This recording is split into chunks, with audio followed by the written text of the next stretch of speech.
What is going on, people? Welcome to Throwdown, episode 290. What is going on? I'm your host, Tony Polanco, and tonight I'm joined by Emilio Lopez.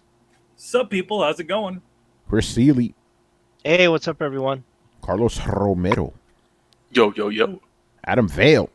It's fucking summertime, man. Summertime. It's hot. And Brian Manjoma. Yo, guys, what up? What's going on, people? By the way, I don't know if this is going to show up on the stream if you guys heard it, but I didn't mute the Twitch, right? So I heard the music. I'm like, why am I hearing the music? What the fuck's going on? You know, the intro music, kind of weird. But we're here with another episode, and before we start, because we have a lot of this week was so crazy. I had full show notes on Monday. Think about that. On Monday, I already had a full show, but obviously more shit kept happening. And I will say before, we get to the main thing, no, we're not going to discuss a certain situation happening in the industry right now with allegations and all that. That's a whole other bag right there, man. Very interesting, but no, if anybody was wondering, we ain't covering that stuff. Staying away from it, Thank you to Irrelevant Native who subscribed to us. Thank you. Appreciate that. Thank you. All right, before we start, a little bit of a plug for us. We're going to be doing a Last of Us 2 spoiler alert, man. Me, Carlos, my boy Ryan Meisler, and our homegirl Taylor Lyles. We're going to be talking about the game, and we're going to do it on Saturday at 1 p.m. Eastern.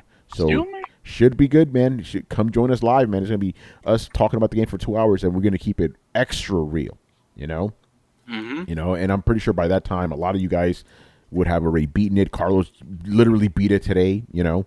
So we are ready to talk about this game. I beat it on Sunday and shit. It's funny because people were saying like, hey, how'd you beat the game so fast? I'm like, I didn't really beat it fast, took me about 3 days, 26 hours, But here's the thing, because I didn't consider I beat it fast because, when I got into an area, I would always scout everything. I would check everything. I would just go through every nook and cranny. I would only fuck up where I'm like, hey, I'm going to go through this door because I thought it was like a side door, and it turned out it took me to the next cutscene. I'm like, fuck, I can't go back. I hate those. Yep, I hate those. But, okay, so I did those I was very meticulous, but during fucking, combat encounters, I was like those videos that Shunhei guys posted, bro. I was fucking everything up, No stealth. I did stealth in the beginning. I'm like, fuck this shit. I'm going off, Yeah, that was the same way. I tried to do it stealth at first, and then I'm like, this takes way too long. Mm-hmm. So you talking about ghosts?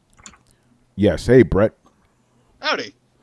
Yo, I'm looking for. I don't care if it takes way too long. I'm looking forward to making people terrified of me. Oh yeah. Ghosts or yeah, we're not talking about ghosts. We're actually talking about the game you hate, Brett. We're talking about The Last of Us 2. You know what? Okay, hold on. Yeah. I don't hate it. Now that it's out, can I talk about some very basic things of it that happened in the first 3 hours? No. We can't do that. The reason we're talking about the game is because we're plugging the spoiler alert that we're gonna be doing. But no, we're not gonna spoil anything here. We're not gonna discuss it here, other than Carlos and I played. Okay, I will say this to people: the problem I have is with the mechanics of the game. Interesting, because that's the best part of the game. I can't detail it further than that, but it's the way the game is set up and built. It's not a political thing, because I had a friend be like, "Oh man, I figured you hated this game because of blah blah blah," and I was like, "No, it's not a political thing. It's not a hot button topic thing. I just don't like the way the story is assembled." You know what, Brett? That's fair. Because this is what I said. I'm just going to give you and I guess the rest of the audience my quick little review of it. I thought the story was just meh. To be honest, it was just Gameplay, fucking incredible, and the presentation, the graphics, holy fucking shit. Actually, I'm gonna give a shout out to our friend Blackstar. He in one sentence he gave the best review of the game. He said, "This is Naughty Dog's worst story, but their best game." I'm like, yeah, I agree with that. Gameplay wise, is fucking excellent game. Story, not so much. Performance is really good too. No hiccups. My PlayStation launch into space, like those Chris graphics. Yeah, the go ahead. I just feel like, and here's a good way to put it. Yeah. I just feel like in the last game, like I did not like the Ellie parts. Like, you know how the game shifted its mechanics to make you play Ellie, and Ellie could, only speak and shiv people. Like, did you play the DLC of it, which was all Ellie? No, because I didn't like playing as Ellie. Oh, man. Like, not that I didn't like playing her as a character. I didn't like the mechanics that she was playing as. Yeah. And I didn't like being like, dude, I was just, but a gun wielding badass, and now I need to spend 10 fucking minutes crawling through a goddamn kitchen. Like, I get it, but I would really rather play the gun toting badass, and then just have the NPC be the child skittering around. Why do I have to play the child? I don't want to play the child. Well, you'd be surprised because Ellie's a gun-toting badass in this game. Yeah, I know, but that's the best analogy I can give. Yeah, no, I got you. Talking about Naughty Dog 2. Those of you that have played it should know exactly what I'm talking about. I kind of do know what you're talking about, but we'll discuss that another time. It all depends on your point of view, Tony. Yes. Brett, after the show, we're definitely going to talk about that. And I'm glad. I think I know what you're talking about too, Brett. And I'm glad Tony stopped you because that's definitely not within the first 3 hours of the game. Yeah, you're talking about shit that happens way fucking later right now.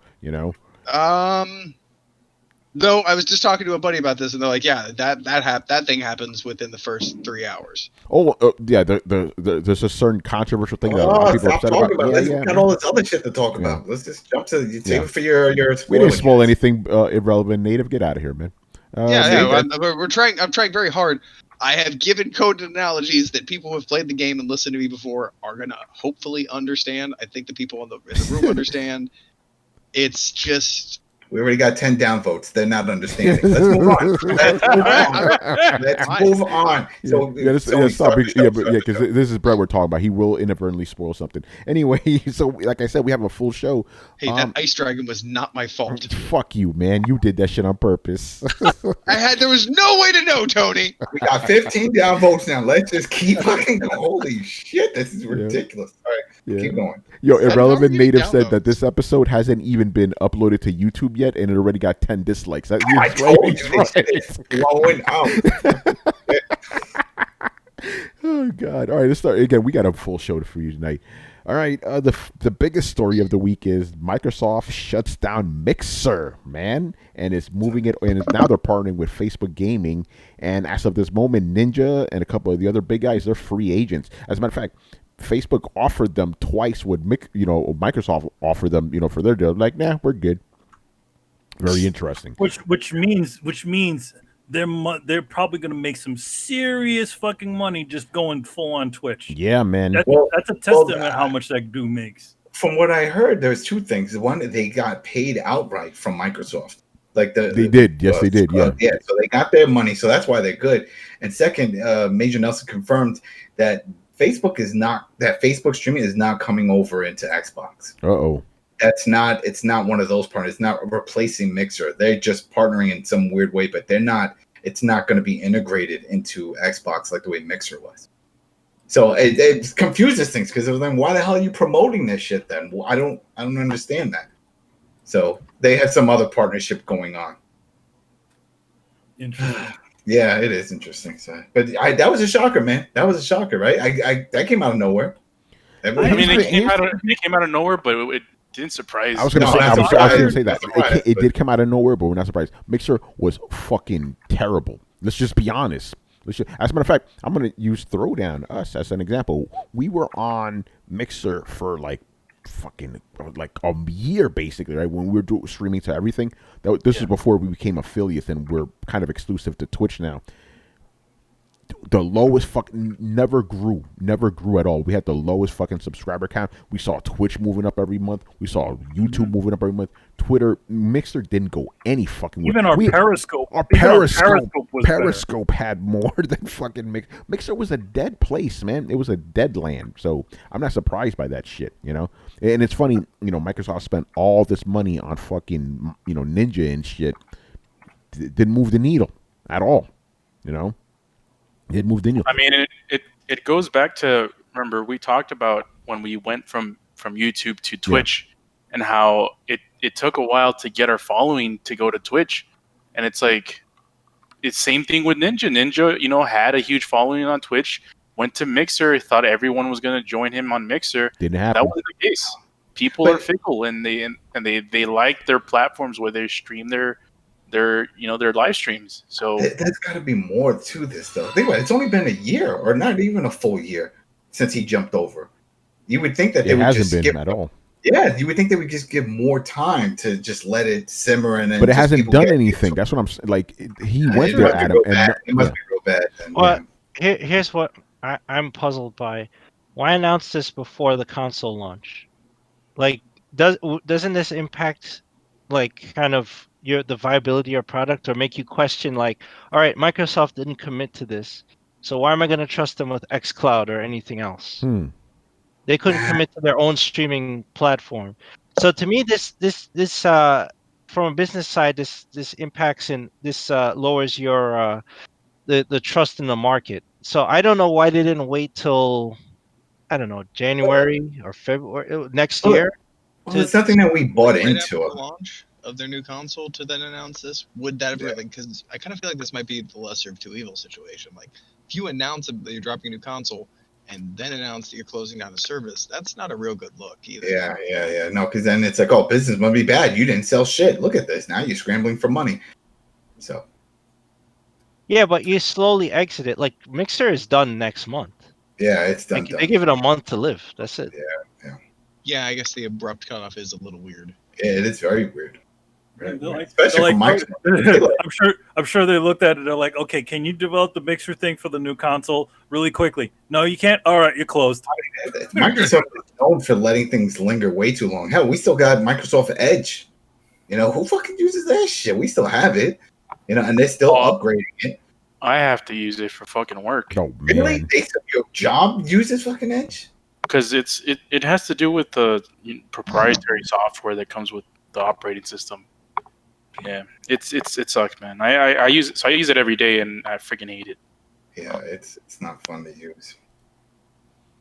But yeah, no, this shit, again, not surprising at all. But I didn't think about that. The timing is weird. But then again, think about it. Mixer wasn't really doing anything for the Xbox brand as it is. So does it matter, in the end? You know what I'm saying? Like, one way or another.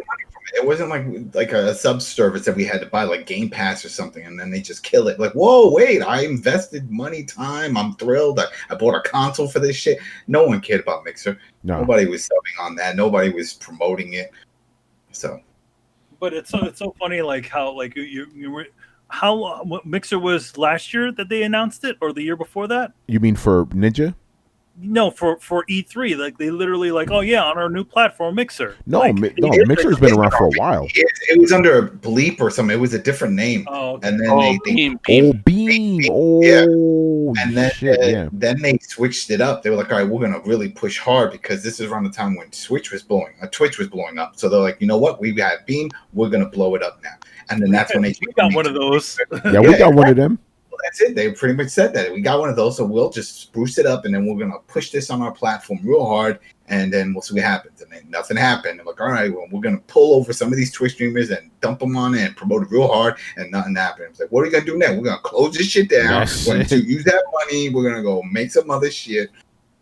What about if they have a new thing, a replacement for it, though? They would have announced this out, and then when they come out, they could be like, the ability to stream right to Twitch or we've decided to make something new, something different. We call it Remixer. We call it do it your damn self. Click the broadcast button, and there you go. That's what I'm saying. Like if they integrated broadcasting on a, they didn't even want to, have the stink of Mixer on them, but they kind of took the bones of it and they used it to do a kind of, the kind of a share button thing, but allow you to stream directly to whatever Xbox service. Like, let's be honest. Like, have you guys ever gone and watched any of the share plays on PlayStation? Because they all fucking suck. They're all grainy pieces of shit with a terrible delay. Various qualities because it's direct. They do, but I know a lot of people that use them, and I get tagged on a lot of them too. Like people will tag you on their because they want to see it, and that's my point exactly. Like people are wanting a service that is not being readily provided right now. It would be within the realm of possibility that Microsoft is intending to attack that directly through their console.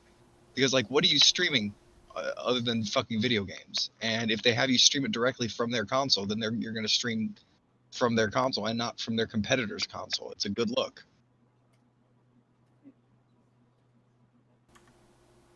I mean, I'm just saying it's possible. I mean, I don't know. All I know is that this thing was inevitable because it just wasn't competing with Twitch or YouTube for that matter. And I'm surprised that, like, why are they partnering with Facebook?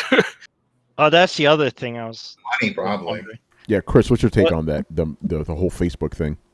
Yeah, it's got to be just Facebook licensing or something. Like there's money changing hands to kind of make up for just the failure that Mixer was. Like instead of like they're not gonna go to Twitch or anything and do any partnership with it because they would have to pay them. Twitch doesn't need Microsoft, right? So that's a losing cause. YouTube doesn't need to partner with them.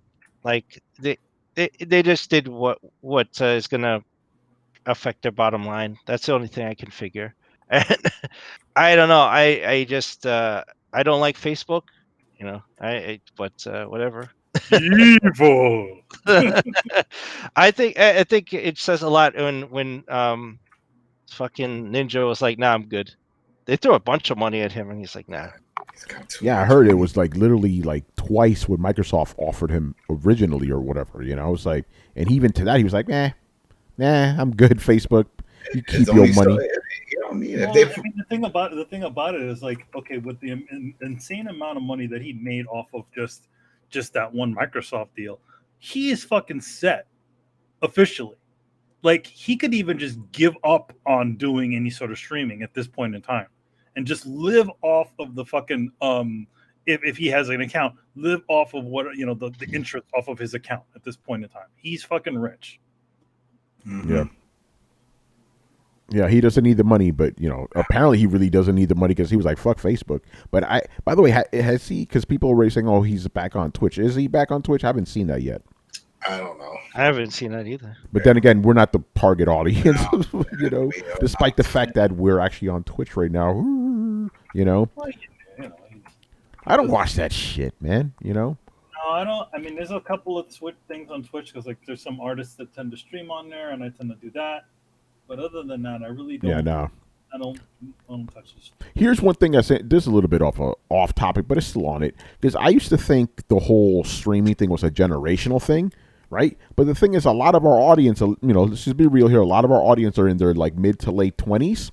They don't. Mm-hmm. A lot of them don't even like watching that shit. So it's not a generational thing, Well, I mean, because I thought it was like, oh, maybe I'm just a fucking crotchety old man who doesn't like game stream. No, apparently a lot of our audience doesn't like him either. I think it also has to do if you like the personality. It's not really about watching Ninja is not actually totally about watching Fortnite. It's really just about him, the personality that goes with it. That's why people watched the Swedish kid. What's his fucking name? PewDiePie.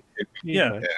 But you know what? Also, think about it. Like we've all done it when you go to someone's house and then they're playing a game and you just sit back and chill, whether you have a drink or you're eating something, and you just watch. You're like, all right, cool. This guy knows what he's doing. And then that's that experience people are used to, and maybe they've moved away from their friends or whatever, and they're like, you know what? I miss that. And so then they go and they see Rad Brad or somebody freaking out. And they're like, oh, this guy's funny when he plays. All right, I'll sit back. I'll just watch him play a game that I had no intentions of buying, and that's it. And I think that's how it happened. I don't get it. I think it's people. It's like the same thing with us. It's like people come on for what things that we have to say, and that's why they're watching. And I think that's the same thing with them. And the other part of it is having that sort of interaction with the person. I think the interaction. So, by the way, I do want to make it. Because I kind of disagree with that assertion. It's like we're a podcast. We are over here giving you actual information and entertainment. Obviously. You're watching a guy playing a game. It's like it's not really the same thing. You're watching a guy play a game, and every so often he interacts with you. He says, "Hey, whatever." I think the interaction part is what it's like. Okay, you connect with this guy. He may be like you or whatever, or you like his personality. Here's the thing. Intellectually, I understand that. I'm just saying, I personally don't need that shit. I'm like, fuck do I care about that? You know. But I mean, I think like let's say if there's a YouTuber that you do like the work of, and you want to see what their impressions of a thing are. Like, I guess I don't know which YouTubers you enjoy, but there's like one YouTuber called Prepare to Cry, right? That guy, he does like he does like stuff on, he does like little documentaries on the lore of all the Souls games, Sekiro and all that stuff. Wouldn't you want to see him playing through a game like Sekiro and looking at all the lore inside of it? No.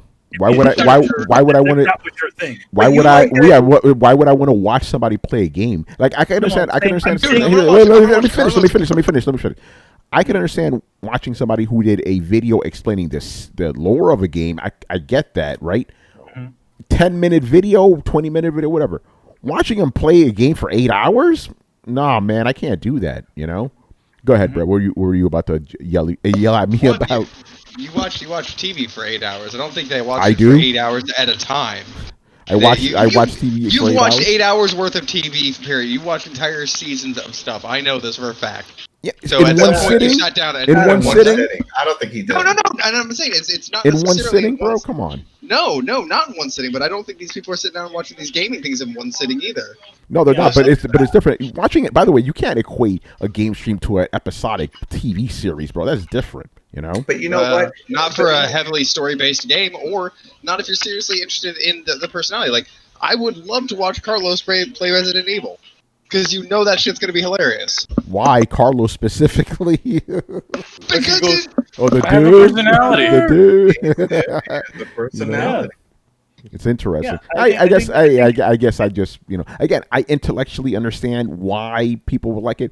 I'm just saying I don't need it. That's all I'm saying. Have you ever had somebody watch a bad movie or something like that just to, like, you ever watch it? No, the answer's probably no, but like, it's for the same reason that people like make their friends watch The Room, or people who read the book in Game of Thrones were waiting with bated anticipation to watch their friends watch The Red Wedding. It's neat to see people's reactions to No, like I said, I understand it on an intellectual level, on an academic level. I understand it. The dictionary definition. I understand it like that. I'm just saying I don't have that urge. That's all I'm saying. Understand? I understand the mechanics behind it. I mean, that's fair. You don't have to like it. Yeah, I understand the psychology behind it, but by the way, I'm glad the conversation went this way, because there's really not much more to say. Bixter's fucking, we knew that shit was dead anyway, Yeah, it's kind of, it was already sort of set in stone. And I mean, granted, obviously Microsoft using their biggest exclusive money, to try to force people into essentially, adapting this new service, which obviously didn't work. They didn't force anybody. No one had to pay for it. Nobody had to pay for it, but the thing about it is, in the long run, everybody decided to jump over, right? You realize how much money they would be making if they did actually make the second highest streaming service next to Twitch. But the problem is that Twitch is so far up into the zeitgeist. But you need competition. It's hard to penetrate, man. It's hard to penetrate. But you have to try. Someone has to try. It's like when Adam, they've been trying. They keep failing. It's like when they're go in and do it. One guy at a time. Manny. Hey, Adam, remember when there were multiple versions of other types of video sites very similar to YouTube? That's right. Where are those guys now? It's because YouTube got so far up into the zeitgeist, it just became the place that that everybody just went to. Yeah, you could check out past episodes of Throwdown on Vimeo and Dailymotion. Oh wait, no, you can't, because those things don't exist anymore. Dailymotion is you can find them on MySpace. But the thing is, and then what happens? It gets so big, and then he starts putting strict policies and rules, and then people are like, "Hey, we need an alternative." Because there's overflow and there's a lot of changes going on. We need competition. Every genre needs it, and I hope. Adam, no one's disagreeing with what you're saying. I completely agree. I'm just saying we've seen every single competitor for YouTube die. That's what I'm saying. Tony, here's the thing. You're talking about they partnered with a guy who did that already. He killed MySpace with Facebook. there was already something so synonymous with social media that it was automatically assumed you're talking about MySpace, and he dominated that. Why would that same guy not think he could do that with video? I'm not saying he can, but I'm saying in his mind, with that hubris, being fucking Mark Zuckerberg, what would drive him to think he couldn't do that? No, I agree, but that's a good. I didn't even think about that. It's like if any other like viable thing comes up, to challenge Facebook or YouTube, you'd be like, "Nope, you're bought." Now. You know what's funny? You know what's funny though, with the whole thing with the YouTube, because we keep referring to YouTube, but YouTube has YouTube Gaming, and I don't think anyone uses that shit. No, it doesn't have YouTube Gaming. They closed that. No, they brought it back. They brought it back. I get the messages all the time for that. Yeah, they shut it down and then they brought it right back. They brought it back right back. What's wrong with them, man? Yeah, they're still trying to grab that Twitch audience. Yeah. It's crazy. All right. Anyway, any last thoughts on Mixer and all that shit? I can't say rest in peace because I have nothing to remember with them. No shit. Yeah, like exactly. Who was the big Mixer streamer? Who was the? You know what I'm saying? Like, who was the biggest guy that come out of Mixer? Wow. Yeah, wasn't bought by Microsoft. No, they didn't. They didn't have it. I mean, no. No, that doesn't. Let's just be honest. Doesn't exist. No, I don't doesn't think so. exist. But even if there was one, we don't follow it. So yeah, we don't. We're not the target audience, man. Yeah. But whatever. Somebody else. Go to Facebook. Go to Facebook. Yeah, it's funny. They redesigned Facebook to be a little bit simpler now, and now the video section is actually really stupid easy to get to. It's like literally like a thing in the corner that you click on, and there's gamers and stuff on there. Yeah, too bad I don't need somebody from junior high school hitting me up going, "Hey Tony, how you doing?" Like, all right, fuck out of here. Hey, what you watching there? You watching the stream? Yo, by the way, quick aside here, because we, as you know, if you're a fan of Throwdown, we actually do post episodes over on the Facebook, right? Yo, when I post those things, I have to be like a ninja, in and out, because if I linger for too long, a motherfucker will hit me up. Hey, Tony, how are you? You gotta turn that off. I turn all that shit off. I don't even know how to turn that shit off, man. Yeah, you go into settings, turn that shit off. My least favorite one is when you're on there and some random family member decides to throw some stupid shit at you, like you send this to 10 other people. I'm like, what? Oh God. Yeah, I know. Yeah, I get tagged in that. Or when I go in there, it's like I get like dumb messages, like these stupid memes and shit from like a 60-year-old like uncle or whatever. I'm like, you don't even know what this is, man. What are you sending me this shit for? Don't give technology to old people, man. Anyway, let's move on. Speaking about technology, a very technologically based game got a big feature today in the form of Night City Wire. We're talking about Cyberpunk's people. So they showed a bunch of stuff, and we got to give a big shout out to our boy Paris Lilly, Gamer Tag Radio, who was actually hosting it along with some of the other people from IGN. He wasn't hosting it; he was hosting it on IGN. That's what I just said. Yeah, I literally just said that. He wasn't hosting the actual show. I literally just said that. I said he was hosting it along with the other IGN people.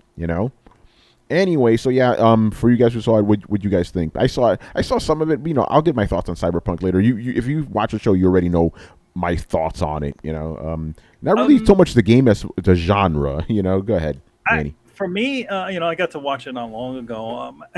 I would say one thing. It's actually nice to see Holly Bennett from PlayStation Access over there at doing videos for them. I thought I recognized her. Yeah, you probably seen her all over the place at the E3. I didn't recognize her. She didn't have red hair, that pink purple hair or whatever. Yeah, she usually has like red hair. She kind of went cyberpunk color hair. Yeah.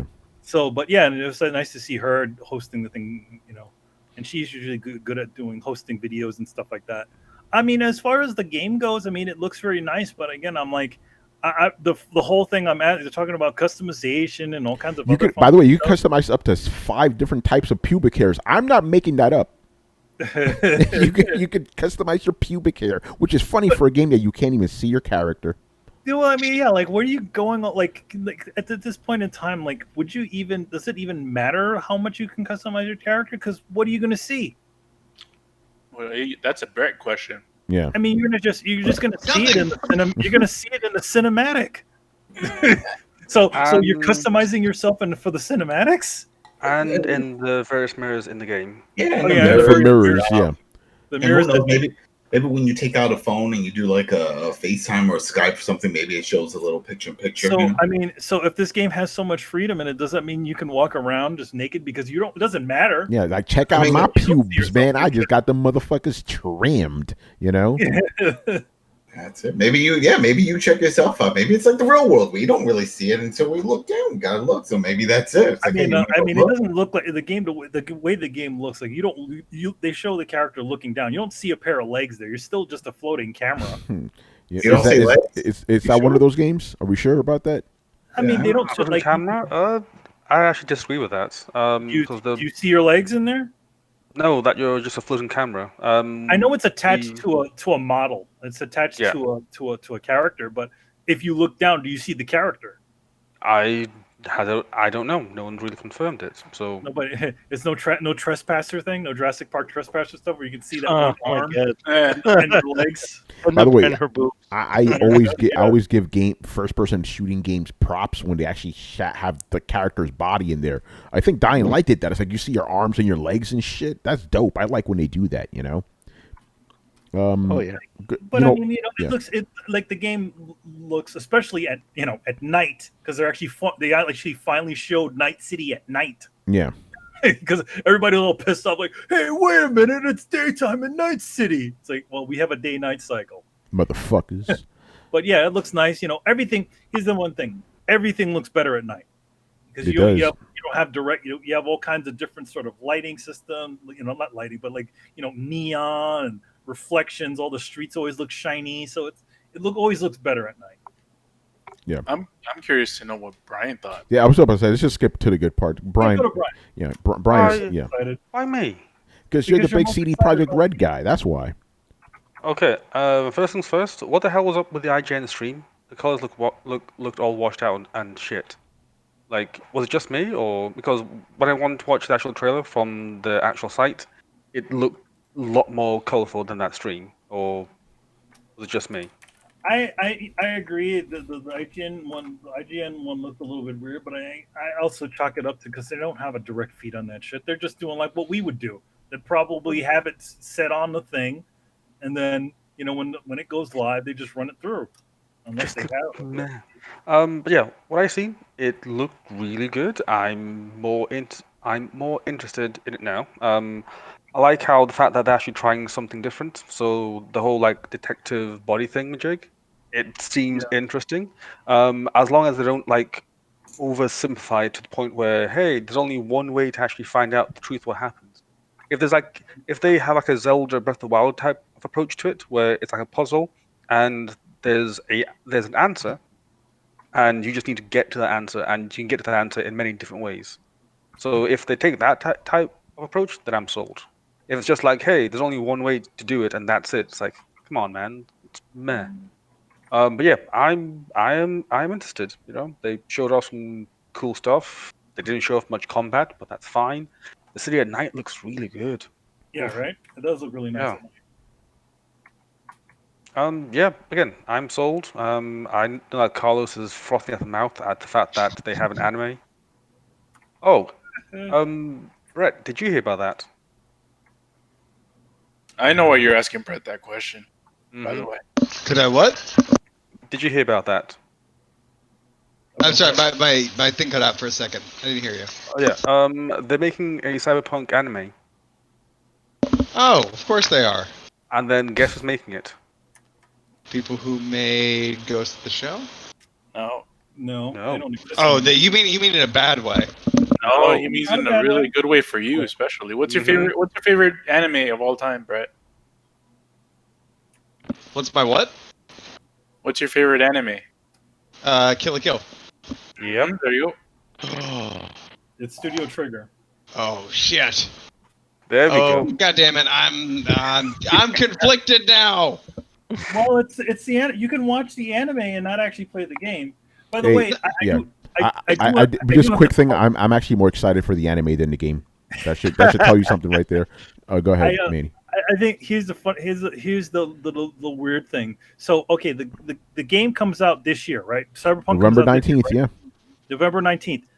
That anime comes out in 2020. 2020. We're already in 2020, man. 2022. Yeah. That's when it's coming. Okay. At that point in time, I'm going to say this: the Cyberpunk stuff is already probably going to be a little bit off in the distance. I have a counter for that. The Witcher. The Witcher. Yeah, I knew what you were going to say. Well, no, I mean, you're going to say that you're saying that so in other words, it reignited interest in it. It did. Remember, we talked about it on the show. The game sold 9 million more copies because of that fucking series. You know. So you think that that's what's going to happen with not on that level, but basically my point is, I don't know if that's going to happen. My point is, like, the thing doesn't need to coincide with it in order to be a hit. You know, like, again, look how it would work with The Witcher. You know, The Witcher. It with Spider-Man and all those things. Yeah. And I will say this though. Think about it like this. You know, actually, let me go back a little bit. Kind of strengthen my own point here, right?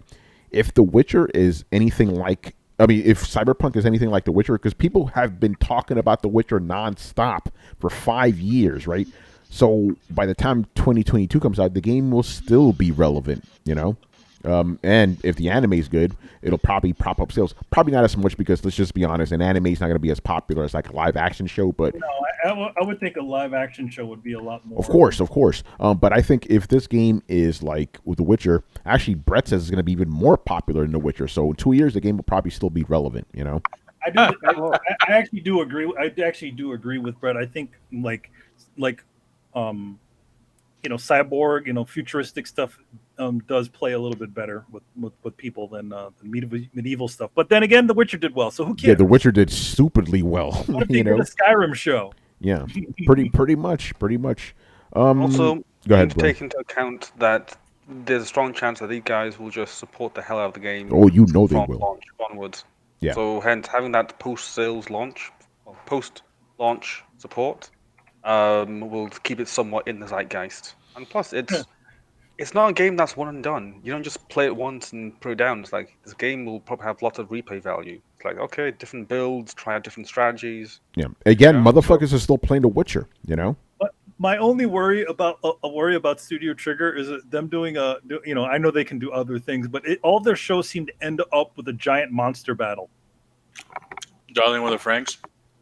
Was that? Darling with the Franks. That's another anime they did.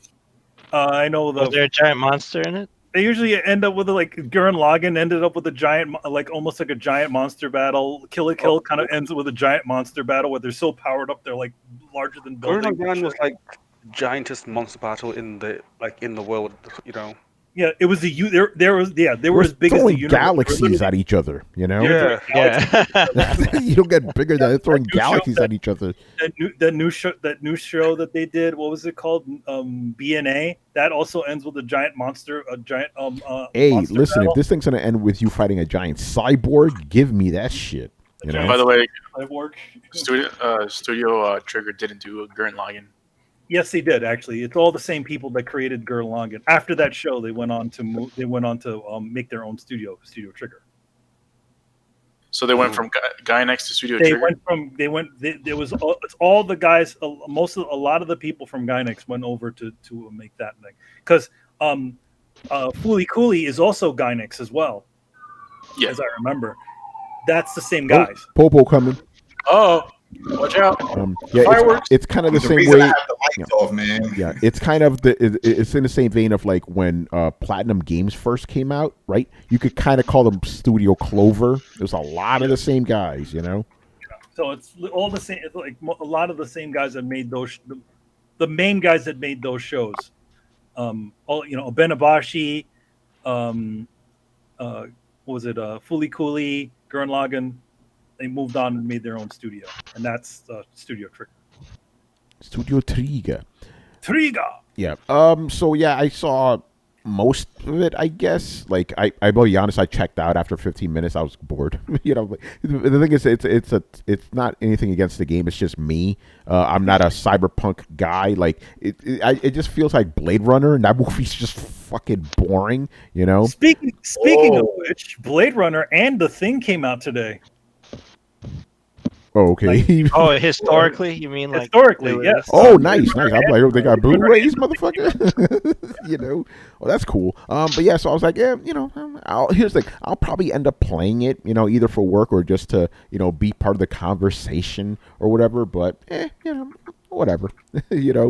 I'm just like, I only really want to play Ghost of Tsushima. I just want that to be my only big, giant, fucking super 1,000-hour game of the year. But I guess Cyberpunk's gonna have to be in there too, But who knows? But no, graphically, I agree. Fucking beautiful looking game.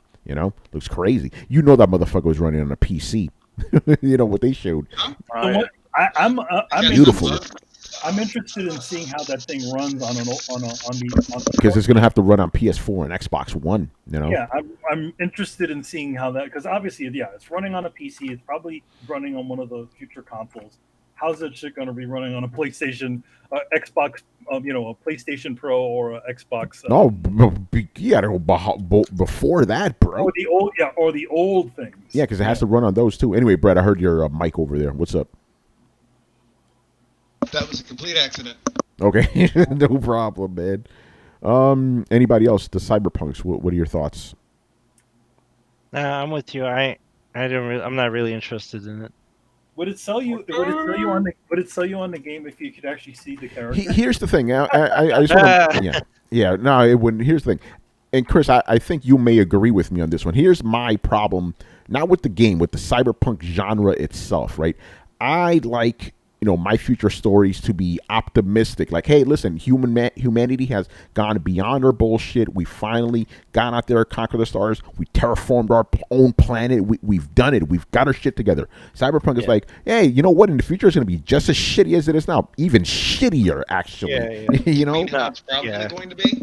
Yeah, that's... thank you, Brett. That's the problem with Cyberpunk. I'm like, fuck, that's probably what's going to happen in the goddamn future. I would love Star Trek, but we're probably going to end up in Blade Runner, so that's yeah. Thank you for it's kind of funny. Like, Brett was actually the guy who got right to the point, and I was the more verbose motherfucker. Usually it's the other way around. Brett will talk to you for 30 minutes before he gets to his point. Yeah, well, I got pizza right now, so no, I like that, Brett. No, but you're right about that. It's like, I want, when I consume sci-fi future stuff, I want it to be a hopeful future. Cyberpunk, I don't like it because it's too dreary, but you're right, Cyberpunk is what we're actually going to get in the real world, which is fucking sad. This is going to be a bunch. Go ahead, Brett. Cyberpunk has turned into something that it wasn't before, though, and that's the sad part. Like, Cyberpunk used to be, at least a lot of it was, kind of D&D in the future. Like, it would not, in a lot of cyberpunk settings, you'd still find, like, humans and orcs and elves and things like that, but they're all different. Orcs are generally, like, big bodyguards and things like that. And you see, like, cybernetic implants and things like that. Like, it was a different setting for a D&D universe. And the idea of cyberpunk grew out of that, but it just kind of grew into this weird, like, it's a dystopian future where there's like a degrading city and everybody has mohawks. So, like, it takes more than cyberpunk, more than that to make something cyberpunk. The way it takes more than slapping a fucking gear on something to make it steampunk. Yo, so Brett, to me, this isn't real cyberpunk. Yeah, no, Brett, you want to hear when I think of cyberpunk, this is what I see in my mind, right? I see a bunch of drugged up cyborgs living in slums, hooked up to VR all day. That's my vision of what cyberpunk is. I'm like, yeah, that's not very appealing. I was thinking about it, like, what because there's always exception rules. The only two cyberpunk things I like are Ghost in the Shell and Deus Ex. And what do they have in common? You're playing as a cop trying to fix shit. I think of Billy Idol. So I'm like, like the actual, like, if you're following the story of like some fucking degenerate cyborg and shit, I'm like, I don't care about that. I'd rather, be the cop that's trying to take this motherfucker down and fix up society, Weirdly enough, I don't know that I'd even call Ghost in the Shell cyberpunk. Which one? I don't know that I'd call Ghost in the Shell cyberpunk. It's the closest thing. Okay, what would you call it then? I mean, it's futuristic. It's sci-fi. I think it's definitely sci-fi. You're missing the punk part. Yeah. Here's the thing: the punk parts are in the periphery. They're usually the people that they gotta take down. Just because shit is dirty, does not make it punk. No, but the thing is, the whole jacket, but the whole cyberspace thing. That's a big part of cyberpunk. Or am I wrong about that? That would be the cyber part. Yes. Yeah. But then there's the punk part also. Like, there's cyberpunk, there's steampunk, there's diesel punk. They all have this kind of tying string where it's kind of things are bolted together, things are mixed up. They're not as streamlined as they are in Ghost in the Shell kind of thing. Like in Dieselpunk, like you'd find somebody with like big like piston arms that are powered by gasoline or diesel or something like that. In Steampunk, you'd find somebody like walking like a big fucking like a plasma rifle with gears and fucking dials on it. Is it fucking Cyberpunk? Hey, Brett. Yeah. It's not steampunk. It's not any of those things. It's just a fucking plasma rifle with some clock parts on it. It doesn't make it anything. Brett, go. What do you think? What do you think is Akira? Akira would be Cyberpunk, but that's because you have the cyber part of it though. Yeah, I don't see the cyber part in there. I see the Akira is just dystopian. Yeah, it's just a dystopian future. Yeah, dude. Honestly, Cyberpunk at the place that we're in is going to look analog. Like Cyberpunk, we're past Cyberpunk point in technology right now. Like Cyberpunk was built off the idea of kind of like the analog computers of the 80s and the 90s, and like hooking them together. And they didn't like Cyberpunk doesn't have fucking holograms. It's not that polished, and it's that attitude, that kind of lowbrow, fighting in the streets, multiple gangs, no real law. That's that Cyberpunk feeling. You're talking about Ghost of the Shell, where there is literally a group of highly trained people and an experimental, state-of-the-art robotics program collecting criminals. But that's the thing. Opposite. No, but that's the thing, though. And I'm trying to make my case here. And I think this is why maybe it's not Cyberpunk, but like the actual core team. You're right. That's not Cyberpunk at all. High tech. The guys they're taking down, they're dealing with Cyberpunk type technology. Shit that's just cobbled together, dirty and nasty, grimy shit. The world around, the main city and Ghost in the Shell, that's very much a Cyberpunk world. Very much Cyberpunk citizens. But you're right. The main core cast, they're not. That's not Cyberpunk. That's state of the art. So that's what I'm saying. I'm like, they're fighting Cyberpunk people. No, and that's the point. The law is fighting Cyberpunk people. By definition, Cyberpunk is almost lawless. Really, I always thought it's an Old West. There's just police officers everywhere. Okay. Well, then no, it's not the fucking Old West. Okay. The West is one sheriff for 10 square. See, Brett, and you're my authority here because again, I need to be schooled right now, right? I always thought that another component of Cyberpunk is like, okay, we're living in these shitty fucking slums. The rich people are living in fucking glitz and glamour with their better technology. Let's take those motherfuckers down and take their shit. That's what I always thought was a component of it. It's a collapse into social anarchy. Complete social anarchy. So no divisions, no Elysium thing, nothing like that. There are people who are very rich, but they live in giant reinforced steel skyscrapers to keep the rest of the crowd from being able to get to them.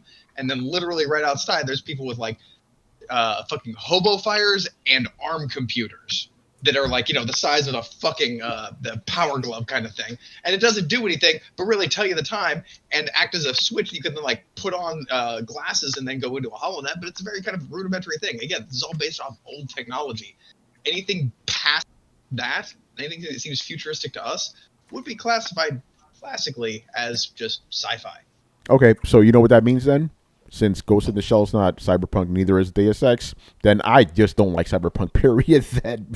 There's not a lot of Cyberpunk stuff, to be really honest. Like it's there is the book that coined the phrase Cyberpunk, which is Cyberpunk. And the game. And I would say it was originally the book, and then who asked that question? By the way, this might be a side, but it's still relevant. This is for anybody that actually knows. But Brett, you first. Was Ready Player One Cyberpunk? This from GZDR. He's asking that. No, it's a dystopian. It's a video game movie. Okay. It was just because of something's a dystopian future. There has to be an element of. There was nothing. The world wasn't gritty. It wasn't a gritty world. He was just going into Oasis. Okay, gotcha. Let me talk. In a video game. Yeah. There was a time where trains rolled into town and people use pressured steam and everything like that to get jobs done. So was every town back in 1850 around, or whenever the fucking Industrial Revolution was. Were all of those steampunk towns just because they had a train that ran through the town? I don't think they had steampunk back then. But no, that's the thing. If I told you a story that involved a train, would you consider it steampunk just because it's got of course steam not. technology? Yeah, no. Okay, then why is it every Wild Wild West? Classic. Yeah. Wild Wild West is actually a steampunk. And that was steampunk. That was weirdly steampunk. I did not expect that. Yeah. Mm-hmm. Wow. Yeah, steampunk is basically, and correct me if I'm wrong here, Brett, I always think of steampunk as like Jules Verne technology, you know? Yes. No. Yeah, he's throwing robots and weird shit with running on fucking steam and water. Okay. Yeah, no. Steampunk, yeah. I thought you said cyberpunk. No, I said steampunk. I'm like Jules Verne technology. That's steampunk to me, you know? Yeah. Jules Verne, high deco art mixed with kind of almost semi-brutalist, very bare mechanics. Yeah, it's like this shouldn't work, but you made it work. Yeah. Anyway, any last thoughts on Cyberpunk, the game? Cyberpunk. Just because we say it so much. Yeah. I'm still intrigued. Are you done? Just cutting Carlos off like that. I'm looking forward to the game. It's this thing, this trailer, whatever the hell it was. It didn't make me more excited, but yeah, I'm still kind of the same. This didn't really get me more hyped or discourage me. It was just like more of like a minutia kind of thing. It's like, we're going more into detail into some of the mechanics, which is fine. So yeah, hopefully I'll enjoy it in my PlayStation 5 without the texture upgrades. Oh shit. Yeah, because that's coming later, you know. Yo, man, but I mean, good thing we got the remastering engine of that. That's right. You know. All right, man, let's move on. All right, so Uncle Phil, Mr. Phil Spencer, saw the PlayStation 5 reveal, right, as we all did, and he says he feels good after seeing it. So let's talk about that. What else is he supposed to say? Holy shit, that was crap. I mean, I didn't read anything into that. I was like, well, that's a typical response. Yeah. Well, that's obviously the first part. It's like, he's not going to say, oh, fuck, we're shook now. Exactly. You know, he's not going to say that, you know, but I just find it kind of funny because I remember, you know, this is, and Adam, you read the same book, you know, the console wars. Remember when Sega of America first saw the Super Nintendo launch? Like, oh, man, we got this shit, man. They got nothing, you know? And look how that ended up, you know? But not during that part of the period. They were on a roll. It was what happened afterwards. Yeah. With all the Night Trap and all the other controversy, and then it just went downhill. But they did have something that Nintendo that didn't have. So yeah, they had a fast game, man. Yeah, they had a fast game, you know.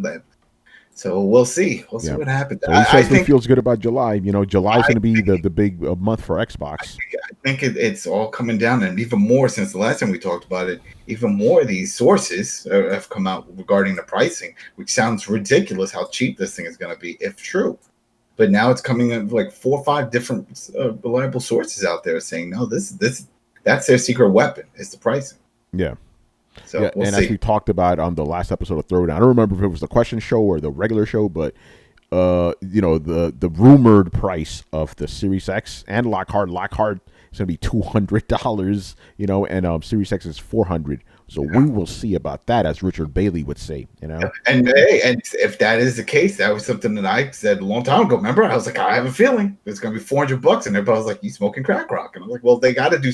I figured they got to do something. Got to do something. You got to shake it up.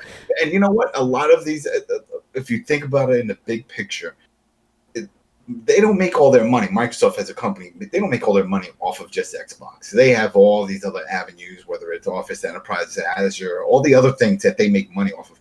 So if there's any company that can take a hit when it comes to hardware, it's them. And then maybe that was the other thing. They were like, all right, we're going to take this hit. What are we going to do? We're going to save some money. How are we going to save money? We'll kill that mixture shit over there. Bob over there, yo, you're fired. Unplug your server. You're done. And there you go. Now we got some extra money. Now we can use that money to compensate for the loss that we're about to take. Shit, you said if Microsoft can take a loss on hardware, they're taking losses on hardware, software. It's like they're taking losses everywhere. Well, from this, but they've been taking losses since the 360 days. Oh, shit. But that's the thing. It's like they say they're making a profit. They're losing the console when we consider console for sales, but when it comes to just as a business, they're still making money. Oh, Xbox Live is keeping all of it. Yeah, Game Pass, crazy. all that stuff. They still making money. So yes, they're not the number one when it comes to the console market, but they're still profitable. I mean, Reebok still makes Reebok. You know, they make their sneakers, but they're not Nikes. Yeah, I don't know. So what was the topic again? I forgot. It was about Phil Spencer. Will the Rangers make it this season? There's no hockey this fucking season. Why are we talking about that? Yeah, we're talking about Phil Spencer. He said he feels good after seeing the PlayStation 5. Oh yeah. I haven't, because it's a video. It's like a whole long video, and I need to see the context, to be honest, because it just that whole. It seems like that insert just like got taken out of context, and it's making it look like they're talking shit about Sony. No, I don't think it's taken out of context. Look, historically speaking, when one company comes out with something, the other company kind of looks and says, "We saw their presentation. We wish them the best of luck. You give them a small kind of compliment, like, you know, they look like a very talented team. We wish them the best of luck." That is the normal thing. An abnormal thing would be look at it and smile and say, "Feel good." Like, that can only be taken one way. Like, unless he's just like, unless he's on a new medication, or, you know, he just ate his favorite meal or something like that. Like, unless it's something completely fucking unrelated, if his response to somebody else's reveal is, "I feel good," it means he's not stressing, he's not sweating, he is not shook. Is he like like Harry Osborn in the third Spider-Man movie, where he's like, "This is so good," like that? His revenge, or maybe he's like that guy sitting, or a guy sitting at a poker table who has a good hand, and I was like, "All right, I saw what you got. All right, I'll wait till it's my turn." We'll see. Yeah, we will see. So whenever somebody says, "What do you think of that?" and the response is, "I feel good," that's not a scared response. Yeah, he feels confident, you know. But yeah, by the way, Throwdown will live stream that whole thing for you guys. The July event I'm talking about specifically with Xbox, where they show their first party games, one of which, segue, Halo Infinite. So we got a little bit of a tease, literally a little bit of a tease. There was some audio shit. I didn't know what the fuck was going on. So if anybody can explain this to me, please do. I don't know. It's just a thing. As a matter of fact, I'm going to Carlos first. Carlos, what the hell was that about, man? It was a sound clip of a specific race. I forgot the name of the race, because it's from Halo Wars 2, and apparently they're a race that haven't shown up in the game before in the mainline games. And so I guess they're going to make their first appearance on Infinite for the mainline games. So that's what is getting people hyped up right now. I've seen some people on Twitter saying, "Man, I need to play Halo Wars 2 now." And I'm like, if you didn't play Halo Wars 2 before, I doubt just this thing is going to make you want to play it, or going to make it worth it. But yeah, that's what people are excited about. I didn't play Halo Wars 2, so I'm not sure. Yeah, I did not play Halo Wars 2. Yeah, I didn't play either. So it didn't move my barometer in terms of hype for Halo Infinite, but I did see a lot of people on Twitter excited, so that's good. I mean, we still haven't seen. Have you seen what we got an E3 trailer a long time ago? It feels like, at least, for Halo Infinite. But have we seen any gameplay? This is going to be a launch game for the Series X. Yeah, go ahead, Chris. Yeah, no, there's no gameplay. I mean, I don't know anything about this race from Halo Wars 2. Like, they'll have to talk a little more about it, because you can't assume anyone's played the game, or make people go back and play that game. Hey, go back and play that game, and then you'll understand what we're talking about. Now, you can't do that. You have to give them a whole introduction, whole big cutscenes of movies explaining what the hell's happening and where they fit into Master Chief's story. You know, and it's really just about, hey, I have a more variety of sucker bitches to shoot in the face with Master Chief. Yep. I have literally nothing to input here. You know. Hey, who's doing the music now? That guy's gone. Oh, He's not even at Bungie anymore. Oh yeah, he's no more of that. What was his name? McDonald or yeah, that's But he got kicked from Bungie. That's how the Hispanics would say, right? Madonna. Madonna. By the way, that's probably something that Carlos Mencia stole from somebody. That was a funny skit, man. But he probably stole that from somebody too. Like they were trying to make a comeback. Oh yeah, we'll see about that, man. You know, he's not even really Mexican, no, that he's motherfucker. Not. Oh really? Oh, no. He's Fake ass Mexican. What is he, Panamanian or something? He's like Peruvian, German, something. His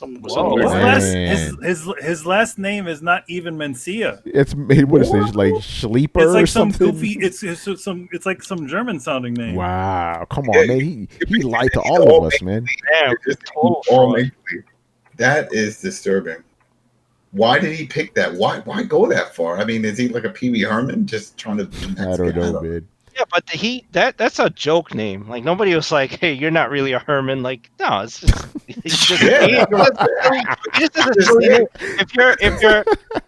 if your real name is like Carl Schlockenheimer and you're like, nah, Carlos Mencia, man. Yeah, right. Like, what the fuck? Yo, check this out. Charles Munson shit. You know? I went to his Wikipedia page and it says Mencia was born in Honduras, the 17th of 18 children. I was like, oh shit. I wonder how many of those motherfuckers are still alive, bro. Easy. How did the woman spit out 18? What? No, there's got to be others. No, hey, listen, we're a very, we multiply a lot. Our people. Let's just be real here. You know, our women are very fertile. You know, so I'm not surprised by that, man. I mean, shit. You know how many brothers and sisters my mom has? Fuck. His name is Ned Holness. What the fuck? Yo, he lied, Ned? man. Wait, Ned? Ned. Okay. Wow. His real name is Ned Holness. By the way, this is the only video game podcast where we'll start talking about Halo and then it would call us Mencia. Oh man. All right, let's move on. Yeah, what's that? Beaner, that's racist. Yeah. Anyway, let's move on, man. All right, this one's going to be a fun topic to discuss. So, Shawn Layden, formerly of Sony, he said that basically with the growing game budgets, $80 million, $150 million, and games needing to be 60 hours or longer, he's like, that's not a sustainable, that's not sustainable for the future, where basically you have like 5 years to make a game, like he's like, maybe it would be a smart move to, make 12 to 15 hour AAA games like they used to back in the day. So, what do you guys probably? Is putting a real skin over Unreal Engine getting too hard for you now? I don't know about. Well, remember, he doesn't represent Sony anymore. He's just saying. No, but I don't like. I hate hearing this shit when I see homebrewers, 2 guys or 1 guy in a fucking basement over the course of 3 years put a skin over another game, then and fucking make gold. Like, they don't have a fucking excuse. I understand it takes a while, but just admit that you can't carry the fucking talent to get it done. It's not an impossible task. I've seen 2 people do it. No Man's Sky was made by 1 fucking guy. What's your excuse? No Man's Sky was made by an entire team. And by the way, I'm just gonna say this right now. Just because you put okay, great, you put a skin over this game, but those guys still made the game. They didn't make the game. They just put a skin over it. So Yeah, but a lot. What do you think Unreal is, man? Like, there are engines that are basically the equivalent of Dreams, where you can just reskin, tell this to do this, tell this to do this, tell this to do this, and you're fucking off to the races, man. But it still takes lots of man hours. It still takes to make a game that has the detail that gamers expect.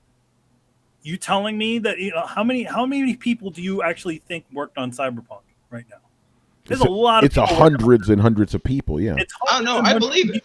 And they're also outsourcing shit to fucking China to make assets. So you're telling me that we're gonna make this 800-hour game. And it's an 800-hour game. We're talking about he said a 60-hour game. He's talking about it. Wasn't it an 80-hour game? He said 60. But let's just be honest here. It's really 60. It's really 60 and 100. It's a lot of time. Okay, come on. You can't just go adding things to what he said to make. Brett, have you played any modern video game? Like 60 hours is actually short these days. Yeah. No, including all the content. An Assassin's Creed game is 60 hours. Really? Dude, yeah. Assassin's Creed game's 100 hours. This is not 60. Actually, as a matter of fact, 100 hours, I'm lowballing if you're counting all the extra content. That's like, shit, 160. Like, okay, how hours? many games, including all the bonus content, like how many games would take 60 hours to plat? So plat, you're going to have to need a lot more than 60 hours, bro. You're going to need for how many games? Probably all of them, Like, yeah, and see, that's my point. When they're talking about the amount of content they put in, they're talking about literally every single thing that they did. If you do literally everything that they did in the game, like most of those quote-unquote 60-hour games actually come in at about 20 to 30 hours of total playtime. And then there are ones, yes, like Far Cry, that you get way fucking more. Yeah. And those are awesome. But other than the repeat missions that they keep throwing in there. By the way, like or the things going up to the top of those towers. Ubisoft they're the kind of I'm just gonna say they're guilty of this. Like all their games are 50 million hours long, and they take. But a lot of it is padding. It is padding, But that's the thing, Manny. Why is there padding? Because gamers expect all these hours, and if they expect all these hours, they need more money to put that shit in there. Like if you think about it, like if you go back to Spider-Man obviously is not the longest game out there, right? But there are literally padding things in there, like going to all those stupid things to open different parts. Pigeons. Yeah, catch the pigeon. Bullshit. Gotta get the balloon. Get the balloon. Oh, it does all one. Yeah. But when it comes with the core thing, I really want to talk about what he said, it would be good to have some AAA games that are 12, 15 hours long. I'm like, yeah, you mean the way they used to be? That would be great, because like when you play so many of these bloated fucking games, it gets tiring, man. It really does, Like how long was Red Dead? The actual story it was like 40, 50 hours. Probably actually, like Brett said, probably 60 hours. Like, and again, that's just if you do the story. If you don't do the other stuff, like 100-hour game. Like that's brutal. You know how many games you could play if they were all 10, 15 hours in that same amount of space? Can I just add something like really quickly? I just did some quick research. Assassin's Creed Odyssey. Between 60 to 70 hours to platinum. You went to how long to beat, right? Nice. No, to platinum. To platinum. Assassin's Creed Origins, 50 to 70 hours to platinum, based on these guides. Interesting. You know how long it took me to platinum Assassin's Creed Odyssey? 120 hours. I was like, get me off this plane. That's why I got the platinum. Like it'll be easier to get the fucking platinum than 100% this fucking game. It's too much, man. But I don't know, man. I can't get away from hearing like, hey, I would really like my customers to expect less so I can make more money. Was that how you take it? That's what he's saying. I don't really see it that way. I see it as like, why can't we have these games that don't take 50 fucking years to come out and $1 million to, or $1 zillion to make it? Yeah, and that's the exact thing. Why can't we have those games? Go ahead and make them. Well, what's the problem? Nobody wants to buy them. Okay, so you're complaining about what the customer wants and it being harder for you to, so you'd like the customer to want less so that you can, make more money? Have it easier to make games? And you're also assuming that they make more, that we get more games that way. That doesn't necessarily mean we get more games. But wouldn't that mean more games? Like if no, you're assuming that. Yeah. We used to get more games back in the day when they were that long. When the productions didn't take 50 fucking years. So what would compel them to throw money in a hole like that? Yeah, no, I'm actually glad you say that because. Let's just be honest. I'm going to say gamers are actually a problem with this because they are the ones that demand all these giant fucking games. The companies have to make these games, but they're really like, guys, if you want these giant games, they're going to take a long time to come out. We're talking about AAA games specifically. So I'm, if he is chastising the fans, which I don't think he is, I actually am. I'm like, yeah, you guys, you keep and here's the funny thing. And Adam, this is something you and I talk about all the time. These guys ask for these giant games. 20% of people fucking beat them. Yeah. So why are you asking for a long game if you're not even going to beat the whole fucking thing? Maybe those are the guys that beat the games, the one that asked for them longer. Did you consider about that? The 25% guys, maybe. Yes. Because again, Because again, if people complete it, then it means that there are people out there that actually do the legwork. So maybe the people that are asking the game to be longer are the guys that beat it. The guys that don't beat it are the guys that don't want those long games. And again, nobody's saying that there aren't people out there other than you, Tony. There aren't that many people out there being like, I want shorter games. He's complaining about expectations being too high on his end. This isn't a cry for shorter games and how they'll make the industry better. This is him saying it's difficult and unsustainable for us to put this much time and money into each game. We need people to be okay with 15 to 20 hour games. That's what he's saying. Yeah. And you're taking it as like, oh, we're going to get more games this way, and they're going to be higher quality. I'm saying. Actually, no, I am saying that because if you don't have to spend 5 years on a game, you spend only 2 years on a game, you could crank them out faster. You know? Yeah, and you just take the profit. Why would you sink more money into it then? Like that's the thing. Like if they do make more money, you're assuming they're just going to put it back into the game. Would that ever? Brett cut out, but he was saying when has that ever happened? Go ahead. When does it ever happen? Look at DLC. Like they promise, like, oh yeah, we'll take this money, we'll put it back in the game, and it'll be better customer experience, and you guys will get more, and then it never fucking happens. Yeah. Like in a perfect world, you may be right, but I don't. In the world that we live in, I don't buy it for a fucking minute. Well, if that's the case, then go ahead, Carlos, and I'll make my point. One of my favorite studios in the past couple of years has been Platinum Games. I rather put my money towards Platinum and get their experiences. They've done a lot of games in the past 2 generations, as opposed to the Rockstar model where they one game a generation. Yeah, one game a generation, and we're gonna have a PS5 fucking conference and we're gonna show a fucking game from 2 generations ago. That's some fucking. Carlos, I'm sorry to say this, but did you buy Astral Chain? Oh yes. Oh, excuse me. Yeah. You want me to take a picture? I'll show you on my Switch. When did you buy it, Carlos? You never talking about that. I bought it a long time ago. Yeah, he bought it. He just didn't play it. He didn't play it. He just bought it. Oh no, I didn't play it. Yeah, but he bought it. I bought it. I was about to say, like, if you're saying that and you didn't buy Astral Chain, then yeah, I no, because it's fucking Platinum. I'm like, I'm gonna support these motherfuckers even if I don't get, because that shit came out like. Did you buy one for one remastered? Not the remastered, no. Okay. Did you buy the remastered? Wait, you bought the original one, right? Wait, you probably had the original one. Yeah, I had the original one. See? No, I'm saying. This guy puts his money where his mouth is, man. Oh yeah. Yep. Got it for Switch. I'm tempted to get it for Steam as well. Let off some steam, Bennett. You know. I got Nier Automata. Oh yeah. EMC. I go for Steam and PlayStation. Oh shit. Order. Did you get Rising? I didn't get Rising actually. Oh, I think I rented it. Metal Gear Rising is also on sale by the way, on Steam. I played the demo of that. I'm like, this ain't Metal Gear. Yeah. I couldn't get past that shit. Like that. By the way, Layden said something. This is something else we talked about. He thinks we need more elasticity when it comes to pricing, right?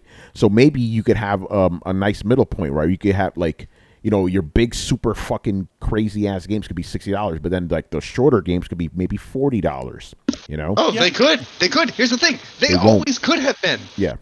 These options have always been open. They just haven't changed them, and now they're bitching. Well, I think also the one thing about like. By the way, that's why DLC exists. I'm sorry to cut you off, man. That's why DLC exists, because $60 and growing game budgets, $60 is not enough, so they need to recoup that by selling you shit. Anyway, go ahead, man. Why 60? That's not why, and that's not. Well, the other thing, in the PlayStation generation, we still actually did PlayStation 3/Xbox 360 generation. We did have the $40 game. We did have those lower price games, and to a smaller extent in this generation. But I think the reason why, when they do those sorts of things, when they lower the pricing to certain games, people, for some reason, yes, the game is cheap. Yeah, that's the other problem. It goes back to the fans again. Not a full experience. That's why I said, when we were talking about the Spider-Man game, when they were like, you guys are saying it's going to be a $40 game. I think they're gonna even though the game is not the length of a normal Spider-Man game, I think they're gonna charge a full price for it. Oh yeah, because of the outward perception of what a $60. Well, that's Walmart's fault. That's not our fucking fault. Yeah. Also, Walmart will not sell anything under a $60 game. Remember that one. So which is it? It's like, what do we do with pricing? What do we do with budgets? Like, you know what I'm saying? Like what's the solution here? The solution they put you on the subservice. To be honest, there should I think there is room for the 50 million hour game, and also the other experience. I also think that people also need to get over pricing. That just because they really do. Just because a game is $40 doesn't exactly mean that it's a cheap game. Well, think about it. A $60 game isn't really a $60 game, because if you want the deluxe experience, it's $80. And then if you want the diamond experience, it's $100. You know what's funny? I this what people always say, like, oh, if the game's shorter, it needs to cost less. How come we never hear the opposite? I'm like, okay, by that logic, should a game that's like 120 hours cost $120? You know what I'm saying? Yes, and I've made this argument before on the show, so you can't say that you've never heard it, Tony. Okay, just throwing it out there. By the way, but here's the thing, though, Brett. Games actually, just to kind of illustrate the thing, games actually kind of do cost $120 now that I think about it, with DLCs and all this other shit, I don't give a shit. I got more than my money out of Skyrim and Fallout. Yeah. And I'm willing to wait 5 to 10 years. I'm willing for there to be an Elder Scrolls every 10 years. So all of this we have to have it done in a reasonable amount of time. Like, no, if you have a game people love, they'll wait for it. They'll wait for once in a fucking generation. But Brett, but doesn't that cause the problem that you always talk about? That there's no games to play because they take too long to make. That is a problem to me, and I think that there should be. My solution is that games don't have to be drastically different from each other. In fact, a lot of times they're not. They're pretty much running over the same engine with different art assets. We as the gamers, in my opinion, need to be a little more okay with that. In fact, I think we are pretty okay with that. I feel like they're putting a lot of unnecessary work into building things from the ground up when they could just throw a new skin over the new Unreal Engine and 3/4 of the gaming population would be fucking happy. You could make this work more like the work of modders. Well, you gotta also take into account the Unreal Engine is not a game. It's a developer tool.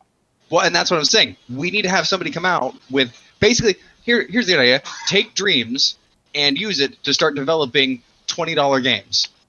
No, because Dreams, you can't make games like all of those videos that you're seeing. It's like, oh, Dreams, they recreated The Last of Us, they recreated fucking Mario, they recreated all of it. It doesn't play like the games. It just looks like they specifically do like these, like the Unreal Engine 5 demo tech. No, I realize that, but fucking what is it in the orange box? What, Team Fortress? Team Fortress. Have you seen the amount of shit people did with Team Fortress? They made movies and fucking games out of the assets in there. Isn't it a free game? Yeah, it is now. They use Source Filmmaker to do that. So you could standardize the way that you make games, and if in the end it seems like a lot of these games feel like the same games, how much further are we from where we actually are right now?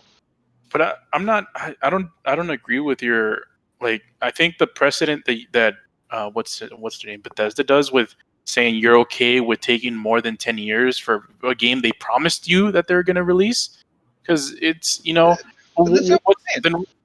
happened? Like take Far Cry for example, right? The Far Cry DLC is pretty much new games made with the Far Cry engine. Yeah, right? like New Dawn.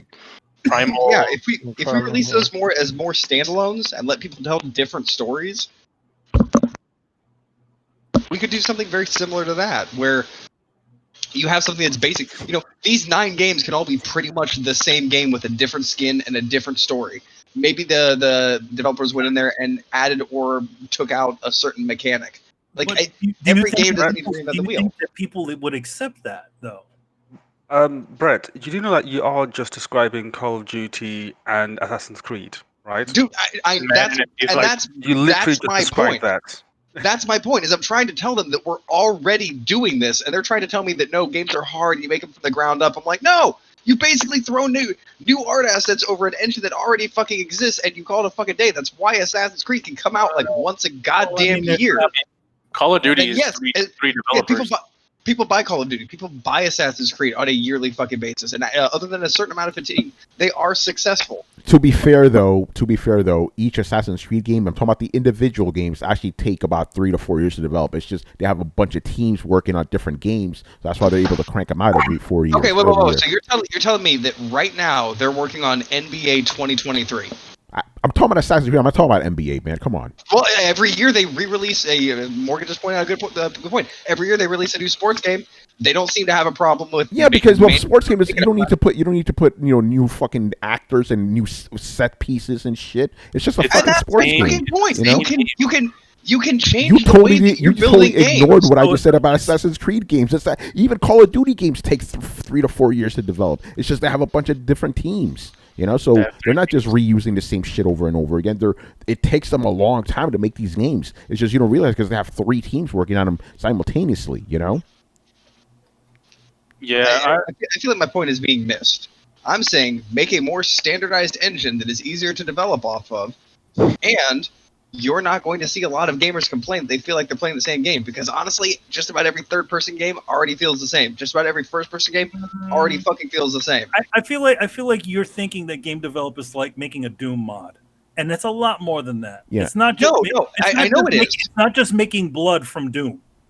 I understand that, but why can't it be that? Because it'll be cheap, low-budget bullshit. That's why. It'd be a $20 fucking game, which is what we're talking about in the first place. Well, I mean, no, hey, listen, if you want that, that's fine. But again, remember, the topic is AAA games that are that length, I got an answer for that. The reason why, and this is the non-artist answering this question, is because if you have a tool that tells you how a game will kind of, the parameters in which a game can be, then you don't give artists the freedom to create. Well, that doesn't limit the artist. They're not obligated to use that system. Well, you're saying that your ideal world is where they do use the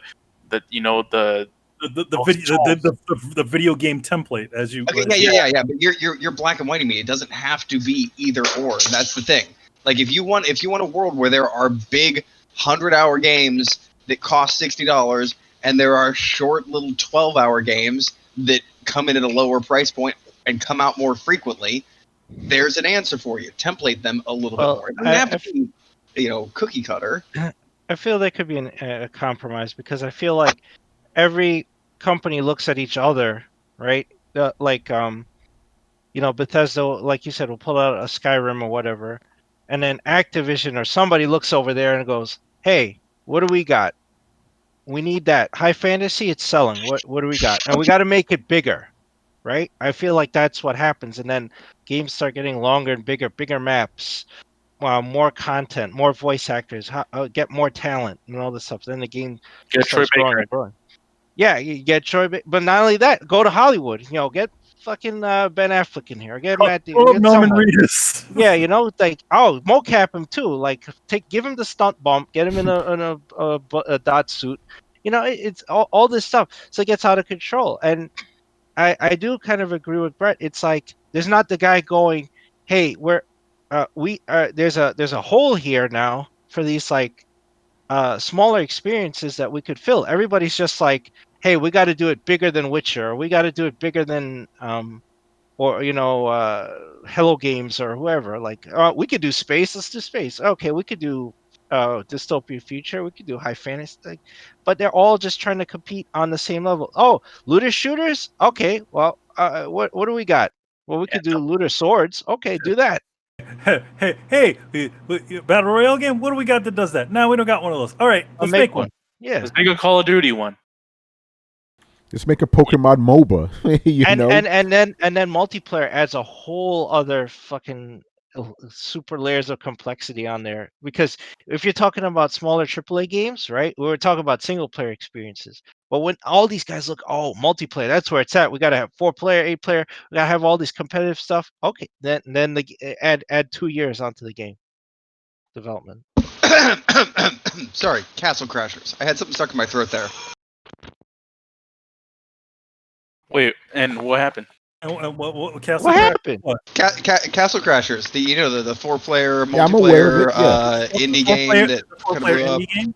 Yeah. Yeah. I And mean, I'm just saying, you don't have to have a massive budget to make a multiplayer game. Well, I mean, yes, you don't have to have a massive budget. Oh, what we're talking about? We're talking about Fat Princess. Yes. So okay, if you haven't realized, my whole point here is that we don't need to be spending all this money. They're spending so much money putting fucking Norman Reedus in a video game that they're not paying the developers and the people and the artists what they deserve to be paid anyway. It is a case of pork barrel spending in these huge corporations because they're paying the fucking executives twice as what they're paying the creative teams. I think the one thing about it, like, I'm not excusing Norman Reedus because to be honest, again, I feel like that Norman Reedus and all those famous actors are kind of the biggest fault of Death Stranding because officially you don't need, Jeff Keighley or any of those other people that are in it. It was a waste of money. It's a waste of money because gamers don't give a shit about Norman Reedus or who's playing who in a game.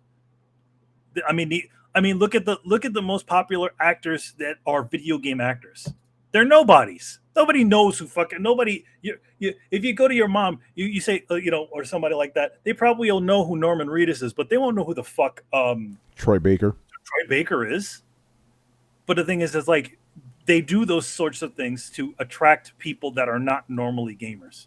Like why is what's her face Angela Bassett in a Call of Duty game? Does anybody care? Like somebody's like, yo, I'm gonna buy that game because it's got Angela Bassett in it. I'm buying me the Angela Bassett games. Because Angela Bassett's in it. They do those things to try to attract people that are non-gamers. But again, that sounds like a self-made problem. Like to get the general media to talk about it. Well, no, Brett's right. That's a self-made problem. Yeah, it's just we got to do it bigger than the other guy. It's like Norman Reedus. Oh, he's in Walking Dead. Oh, he's in Death Stranding. Who do we got? So they hired the other AAA guy. Can we get The Rock in here? Can we get whoever is popular? The dude from House of Cards. Keanu Reeves? No, Kevin Spacey. No. Kevin Spacey. You can't get him anymore. People Kevin Spacey. No, people are out there spending $100 million on advertising budgets. They'll be like, it's hard to get the money to make our game. This is just going to be unsustainable. Like, yeah, because you're not directing your money. Like, how much money is your fucking corporate middle management making? How much money are you throwing towards advertising? How much money are you throwing towards actors nobody really gives a shit about? How about, here's an idea. Instead of paying 12 salaried employees to sit in a room and just try and think of a fucking good idea that none of them have an original one between them, and look to the fan community. Hire some of them. Bring more people into the fold. Give people opportunity to shine. Like, there are ways to do this without it being expensive. There is also expensive ways to do this. It's kind of like this. I can pay to do a market study analysis, and it would be incredibly expensive. Or I can look where Starbucks are popping up in the neighborhood, because Starbucks pays millions and millions of dollars in research before they go into a new neighborhood. So if you see a Starbucks coming in, millions of dollars of research has shown that is an up-and-coming neighborhood. I don't need to spend that millions and millions of dollars myself. There are more, and my point in that is there are more practical, intelligent ways to go about making games that I don't think these guys have explored. And it doesn't involve using less artists or less programmers. Maybe it involves using less fucking middle managers. Maybe it involves a smaller advertising budget and relying word on mouth because you actually made a good game. All I'm hearing is an artist, and at the bottom of this is what I'm hearing. I am hearing a business complaining about the wants of its consumers. And I honestly, like, as much as I get frustrated with my customers sometimes, and I realize there's a huge difference between me as a small business and them a big business, as big as far as you can get. But if I get upset about what all of my customers are asking for, that's just kind of, I don't know, the market. And maybe I should shut the fuck up or find a different career. Yeah, I don't know, but it is tough because, and this is gonna sound fucked up, but yeah, it kind of is the the fault of the gamers here. You know, they're the ones that want these giant fucking games, right? And they think that $40 games or anything, pretty much anything under 60 is low quality. You know, so there is some blame to be had. There are a ton of games out there that have they're award-winning, crowd favorite games that are below $60. We just all call them indie games because publishers don't want to deal with that shit. But it doesn't mean the gamers don't want to play. If the gamers didn't want to play, fucking Cuphead would not be a goddamn thing. No, you're right about that. But again, even people with Cuphead like, oh, the game's $30. That can't be worth it. You know, like people say shit like that. You know. That's you or your crew. And no, that's not. We've been hearing that for almost 2 decades now. Because yeah, you expect less. Did anybody hate on Senua for not having more? Yeah, a lot of people did. Like, you know, we want more. Yeah, dude. No, they said for the price, it's a fucking amazing game. No, some people wanted more. I wish this thing had a higher budget. Know? That was what I constantly heard. Actually, you know, but you also heard, you're right about that. But I heard both. Not only did they say that, but they, you know, the people who actually did like it, like, yeah, you know, the price was just right. What if Senua was more, you know? But that's the thing. Senua is a perfect example of a shorter game with less stuff in it that cost less that gamers accepted. Like, they will take that trade-off. It's not that there isn't a market for 12-hour-long, $20 games. Yeah. Violence and Empathy made a good point. Senua did not sell as much as Assassin's Creed, though. Not really that important, but it is a little thing there, you know? Of course it didn't, because it's Senua and Assassin's Creed. Yeah, 2 different things. No, but, like, if you're telling a guy like Bobby Kotick he should invest in Senua's Sacrifice, he'd be like, yeah, I get that. Yeah. No, but we're talking about the fans. Hold on. Go ahead, bro. So here's my counter. Is what you guys are actually saying is they want to make less but get paid the same? Is that the problem here? Because obviously it's not that they're willing to make less and accept less payment, because otherwise the examples I just gave you would have held up. So it sounds to me like you're on the side of they should make less and get paid the same amount of money for making less. Is that correct? No, I'm not saying that. No, we're not arguing that. I think the optimal thing that Shawn Layden would want is like getting more for less, because that's what any profiteer wants, right? If I could put in less investment and make more profit, they would do it in a second. That's kind of my point. Like, I'm not arguing that at all. Let me direct this to you, Tony. Yes. Let me direct this to you specifically, Tony. Okay. So you said that games like Senua and like that don't count because there's less there, and they didn't sell as much as a AAA game. No, I'm telling you what I heard from the fans. My personal experience. My personal experience. I want more fucking games like Senua, because I beat that shit in a day. I'm like, yes, I want more games like that. It looks AAA. It played great, had a great story, and I was able to crank it out in a day. I personally want more games like that are really like, they look high budget, and I'm done with it mad fast. I would love more games like that. We love the Resident Evil games, the remakes. Yeah, I beat them in a weekend. It was fantastic. I'm like, this is great. I don't have to spend 50 million hours playing this shit. So I would personally love that. So you're talking. That's what I'm saying. Yeah, there's a market for this. Like, you're taking the, as Chris but said. Let's be real, Brett. And Brett, you could agree. Says this too. Games like Senua, very rare, my friend. Very rare. You know, I understand that. What do they call it? The middle A? Those games don't exist anymore. That's the problem. You know. Go ahead, Brett. Go ahead. From his point of view, because like in my opinion, and I'm kind of being black and white about this. Like, you kind of either agree with him or disagree with him.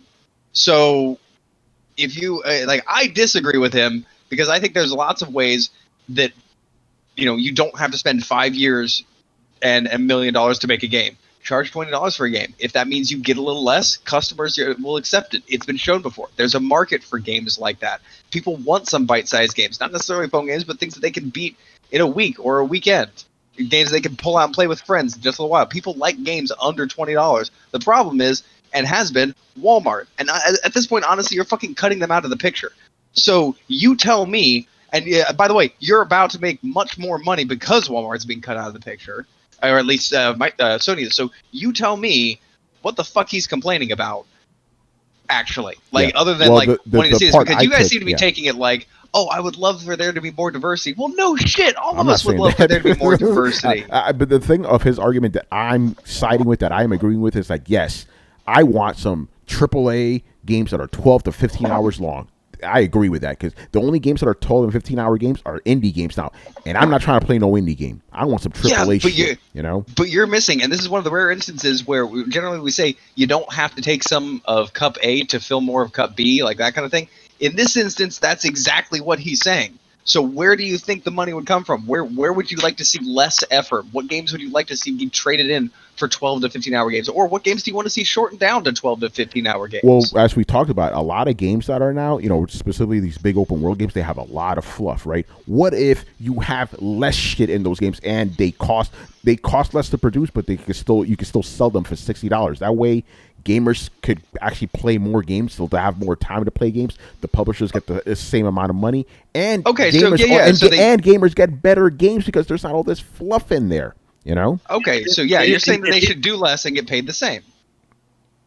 Okay, like I don't have a problem with executives making money. That's not an issue for me. They can make all the money they want. I don't give a fuck. As long as I get a good game out of it, I don't give a shit how much Bobby Kotick makes. You know, that's not a problem. I have a problem with rich executives, successful executives saying that they want to make more money, and the customer base should fix that for them. Am I the only one there? Yeah, I know. Hold on. You're telling me two things. Now you're saying they want more money. I thought you said they wanted to make the same amount of money. Like, which is it? Bro? No. They want us to pay the same amount of money while they do less work, which translates to higher profit from them. See, yeah, you're taking it different way. I'm like, okay, how is it?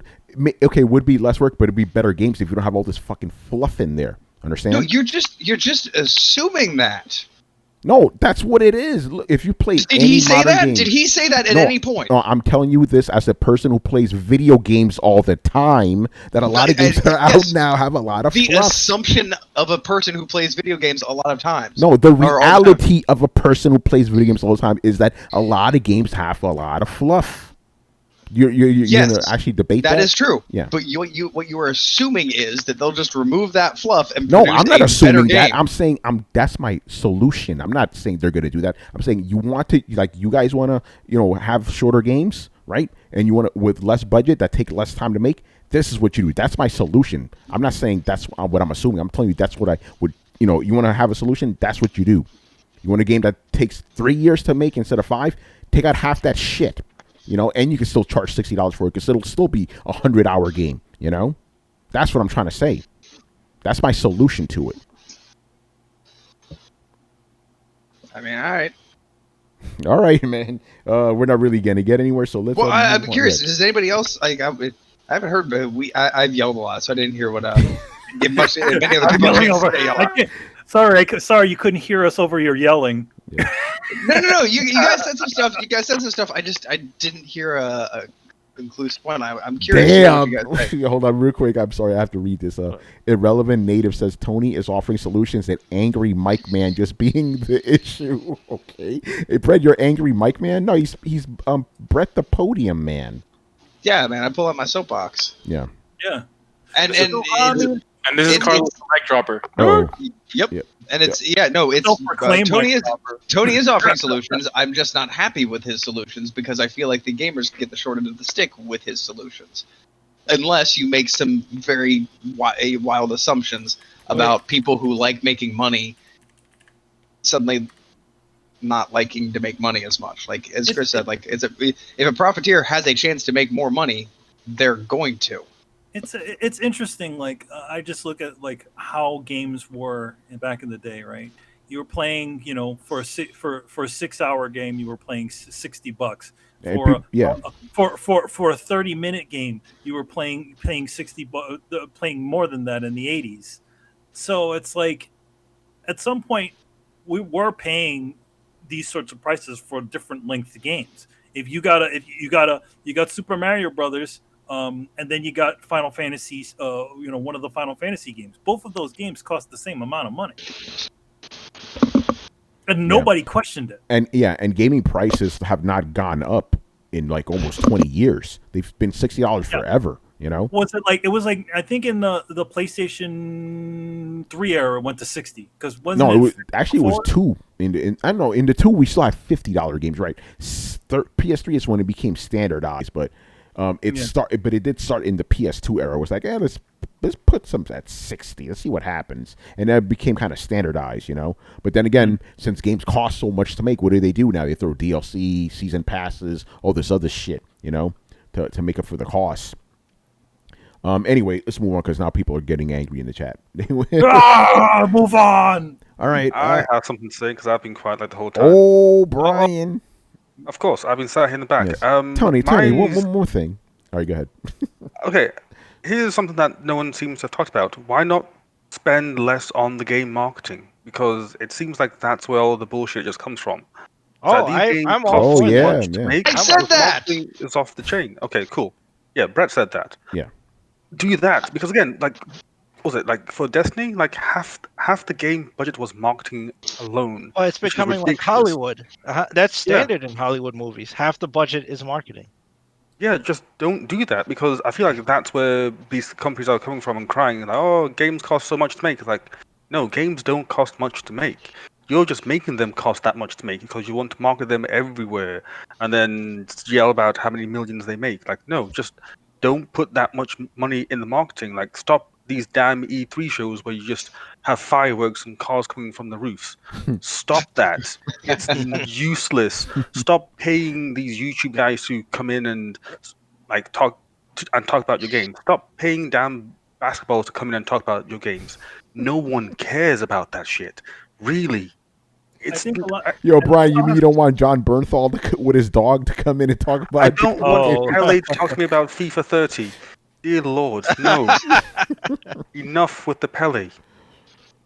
I think a lot of times, you know, because and this is working in the industry. A lot of the people who are in marketing don't more now. They understand the gaming industry.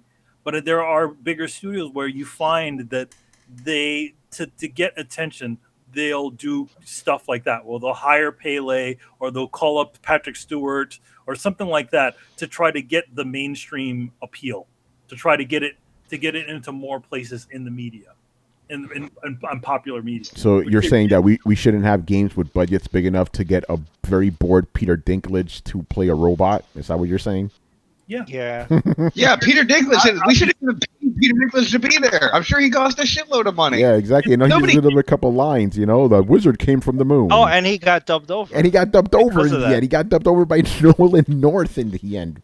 You know. Yeah, because in the end, let's just say this: gamers don't give a shit about a big actor. Well, with the exception of Keanu Reeves. For some reason, everybody loves that guy. But for the most part, nobody gives a shit that Norman Reedus is in the game. Nobody cares that Mads Mikkelsen's in the game. They don't care about how what was it? Jeff Keighley. They don't care about Jeff Keighley. They don't care about whatever the House of Cards guy. Hey, we actually agree on something here. Drop the fucking marketing budgets on these things, you know? Yeah, well, yeah, marketing budgets are overblown because a lot of it is the misunderstanding of who you are actually selling to. Yeah. By the way, Manny, you know who cares about Norman Reedus being in a game? Who does? Hideo Kojima cares. Well, you know what? You know why he's put him in the game. It's because of the visual. Yeah. What was the last thing? What was the thing? The big thing? He knows what his reputation is, and he knows what all that stuff was, and he wasn't beyond using that shit to get people's attention. Yeah. Oh, by the way, wink, wink. We may talk about that a little bit later. All right. Go ahead, man. I'm trying to move on and shit, man. Oh, go ahead. It's gonna be simple. The reason why Kojima has Norman Reedus is because of two things. Kojima loves movie stars. And two, Kojima wants to get involved into film. Yes. Well, think about it. Kojima Productions is actually going to be making movies now. Yeah, and I called that before. I said they probably want to make movies. Yeah. There you go. And here's one that's slightly less like part of things that people won't really like as much. Stop hiring Troy Baker for every damn role. I'm sure that he's costing a ton to hire on board and do voice work and stuff. Stop that. Like, you can get a game like The Witcher, who we don't even know who does any of the voices, and yet that game still did blockbuster numbers. Like, actually, you know what? Good voice actors. Yeah, Manny, I want to go first. I'm going to jump on that. Right, I'm going to use Rockstar. Even though this is Rockstar, right? They could afford these big dudes, right? Yeah. What did they do? For GTA 5 and the last 2 Red Dead Redemption games, they hired a bunch of nobodies, and those guys were fucking excellent. There was a reason for that. You know, they were tired of dealing with getting the lost celebrities. Names. Celebrities wanted other cuts, and they want royalties and all this other bullshit. As opposed if you go with somebody who's pretty much an unknown, they're just thrilled to be in the game and take the money. Yeah, no, you're right. But the point is, like, you get. Actually, I was going to say Hollywood caliber. Actually, no, these are guys that are better than these guys, and they cost less, right? Granted, Rockstar has fucked some of these guys over. Let's just be real. Like, the guy who played John Marston, you know. But Brian's point is true. It's like, you don't need fucking Samuel L. Jackson in your game. You get somebody that, you know, is just better, you know? Nobody gives a shit about these guys. Think about it. The guy who plays fucking, oh my God, Arthur Morgan, right? Excellent fucking actor, right? He's a nobody. Nobody knows him.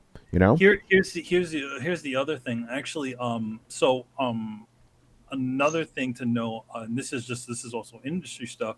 A lot of times, why they might get a famous actor to play the voice of a character is sometimes the rates of a famous actor. The rates of a famous actor are based on not only their voice, but they're mostly based off of their visual. Visual, yeah. So getting what's his face to be in Metal Gear Solid 5, Kiefer Sutherland to play Snake was probably relatively cheap to do because he's not actually being in the game. Yeah. To do Norman Reedus not only voice and body, that's actually a lot more. Yeah, because Norman Reedus is all mocapping it too. He's doing the acting. Norman Reedus. Like, you ever notice how they had those Walking Dead games, right? And Norman Reedus is in the game, but he only he didn't get his full.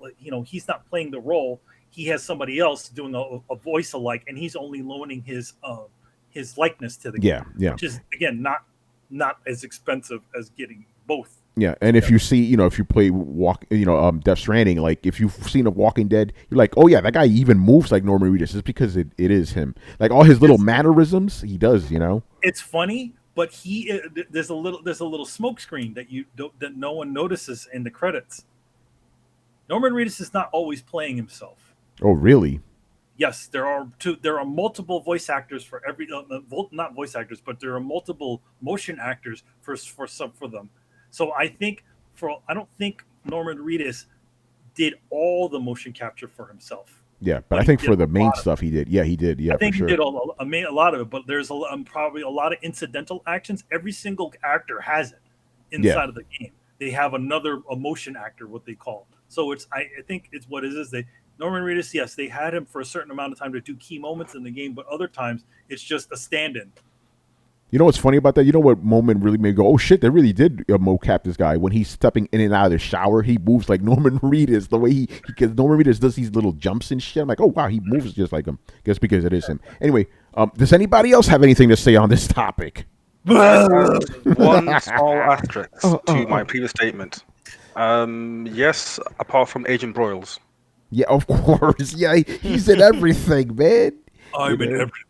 And you know what? I don't mind, man. I like the guy's voice. He got that voice, His voice is deeper than mine's, Like, oh, yes. I am Broyles. Olivia. That's a shout out to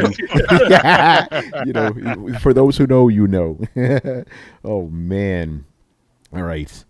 Moving on here. Okay, so we're going to talk about Marvel's Avengers, right? By the way, I don't give a fuck about the game. The reason I'm bringing this up is because the game is going to be if you buy it on PS4, it'll be a free upgrade to PS5 version. And Manny, to answer your question, cross saves, man. They even specifically said it. Yeah. And not only cross saves, cross play, because the game is multiplayer as well. It has a multiplayer component. So if you buy it on PS4, you can play with the PS5 guys. No problem. Other publishers have said that. But EA said that for all their sport games. Yeah. So let me say something about that Marvel Avengers game. That shit looks fucking choppy as fuck. It looks old. What is wrong with that game, man? They're showing. Tell me how you really feel, bro. Hot fire. They're showing the explosions in that game, and then the game looks like rocks down to the 15 frames the per frame second. rate. Yeah. Shit. I'm like, what? I mean, yeah, I guess it's it's our current generation. It's the last generation game, but my God, that game just looks. Yeah, but Manny, here's the funny thing. They said, yeah, you know what? I'm glad you said because they were not running the PS5 version because if they were, it would be running at 60 frames a second. That's what they claim, by the way. That's what they claim. I call BS on that. Well, they claim so they were running the PlayStation. No. Well, I don't know. Okay, here's the thing. They claimed that the PS5 version runs at 60 frames, right? So if you're saying that shit was choppy, that was probably not the PS5 version. Yeah, it was like literally there's like shooting shit all over the place. They're running that shit off Xbox One. I mean, to be honest, it looks like it was running. Like a lot of people I noticed was watching that stream. A lot of people are saying it looks like a 360 game. Yo, I'm gonna say this because I played the game, not the whole thing. Obviously, I played a demo of it at New York Comic Con, which was October 2019, but feels like 20 years ago. You know, because of everything. You played it 20 years ago. Yeah, I thought it was generic, man. There was nothing special about that game. It looks generic, and then the way, like they seem to be playing a little bit mum on the online side of that game. It's a what do they call it? It's a multiplayer game, but it's an online multiplayer game. Yeah. And they're like we have special missions that go deeper into specific characters. So I'm like, okay, what are we doing there? So it was like, what is this? Not part of the story mode? No, it is and it isn't. I'll just break it down because they did talk about that. Basically, it's kind of like Destiny. You know how Destiny can play the whole game by yourself, or you have people jumping in. It's like that, But unfortunately, also like Destiny, a lot of looting and shooting going on. A lot of looter shooter shit. You have to replay missions a lot because some loot is rare. You may not get it on the first time. You got to play it again, get the drops. Wait, what? This loot? Yeah, they literally they said like at least from the thing they said that like you have they have like rare armors and rare things that you can get. And there's gonna be like they didn't say this directly but they pretty much said it. There's gonna be like weekly and monthly missions that are only available for that time, so you gotta jump in. It's Destiny. When I was I played the game. I was like, I don't know about this game. Then when they give us a presentation, online presentation, when they started talking about this and it sounded like Destiny, I'm like, oh my god, here we fucking go.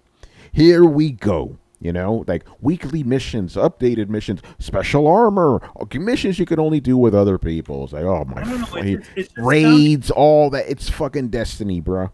It's just sounding very it's just sounding very cash grabby sort of. Obviously, Yeah. Obviously each person plays a different Avenger. I get it. And they're like, your Hulk can be different than somebody else's Hulk, which is interesting. Yeah. But at the same time, because of the armors could change and stuff. You could do shit to them. the armors and the looks and stuff that you can change around. And I don't know. It's not really sounding very interesting to me. Man. Yeah. By the way, I didn't the thing they showed today or whatever. I didn't see it. I'm just basing it off my hands-on thing. But it sounds like it's the same thing. Nothing's changed about it. No, it's pretty much that. It's just like the way they sort of explain some things. But and can we be honest here? These graphics look fucking bad. Again, that's what the people were saying. It looks like a Xbox 360 game. This is Crystal Dynamics. They usually have good graphics, Tomb Raider games specifically. Delayed? Yes, it was. It was supposed to be out last year, I believe. I could be wrong about that. Correct me if I'm wrong, but I believe it was supposed to be last year. Because I played this in October. I was like, this shit's around the corner, No, apparently it's not around the corner. No, it's not. I think it got delayed twice already, didn't it? Somebody in the chat correct me, man, because I'm pretty sure. It was delayed. Yeah, I don't know about this game, man. But again, the cool thing is like this is another game that shows that you're gonna be good if you have PlayStation 4 games, you can play them on your PS5, no problem. Which is a good thing. And the Xbox, what is it? Well, same thing with Xbox, yeah. Smart delivery. Yeah, smart delivery. It basically shows that they have their own version of smart delivery. But I don't know if it's gonna get a graphical upgrade or not. I'm just gonna. This is me assuming that the game's gonna just maybe. Actually, that's not me assuming. They're saying it's gonna run better on PS5. So. Yeah. So I mean, my guess is that you just stick. If you buy it, I mean, which also sort of leads me to believe that they're not gonna mark the game's PlayStation 5. I think they're just gonna mark them PlayStation at some point. Yeah, no, we talked about it before. Yeah, it says right. I'm reading this from IGN. The PlayStation 5 version will offer both an enhanced graphics mode and high frame rate mode. Oh, so it's one of these then? It's a pro. It's a pro game. So basically, you get higher frame rates or higher resolution. Next gen, baby. You can't have both. That's why I've been calling the PlayStation 5 the Ultra Pro. Yeah, Brian. So basically, next gen, I have to compromise between high frame rate and high res and high graphics. Well, Brian, you don't because you play on PC. I'm just stating that. It's like, oh well, that's a weird thing, you know? Yeah, that is weird, isn't it? But I can't say I'm surprised. No. Can't say I'm surprised. I don't know about this fucking game. The game's going to take advantage of the DualSense's haptic feedback. Way. It's coming to Stadia, though. It's coming to Stadia, though. Lightning in my hands? Yeah. Yes. Yeah, you can actually feel it's going to get hot. It's going to get hot, yeah. This game, yes, it seemed to get really a lot of interest when they first announced it. Because it's Avengers, yeah. It's Avengers, but I feel like as the longer and longer we go on this thing, people are just losing all the interest on it. Again, I haven't seen much online, but I haven't seen much, fever pitch on this thing. I think people are finally waking up. 'Cause I've seen a lot of chatter, obviously, but now people are going, I don't know about this. I don't know. It just you can play. Hey, look, you can play El Generico Avengers. Yeah. Fergus says he hasn't seen. Hold on. Fergus says he hasn't seen a new co-op pop in a while. Play Streets of Rage 4, bruh. Yeah, there's quite a bit. Oh yeah, there's a few of them out there. But enough about indie games, dude. No. No. Yeah, there we go. That's a slap. There's a clap back. Yeah. All right, man. So let's get some fun in here. So Nintendo is reportedly stepping away from mobile gaming. What else is new? Oh man, who saw this coming? Chris, take it over, man. What's your thoughts on this? Well, it's funny to me that, I wrote that article a long time ago. It's still on Coalition that I thought it was a mistake, but they a few of their games have brought in money, Pokemon Go and I think Fire Emblem. Yeah. But the other ones, the DNA deal, that's really what I wrote about. I wrote most of the article was on DNA, and I said DNA is not a quality company. They're not going to make quality experiences, and people are probably not going to buy into, the mobile transaction kind of thing. And Nintendo themselves even told them to turn down some of the microtransaction-y stuff, so that's where the profit is in mobile gaming. So I don't think Nintendo saw how this was supposed to work, like how Zynga and all these guys exploit that shit. They didn't want that. So, and then all they had to do was look at it. Really, what I read the article, really what it came down to is they saw how well Animal Crossing did, and they're like, okay, why do we need to do mobile anymore?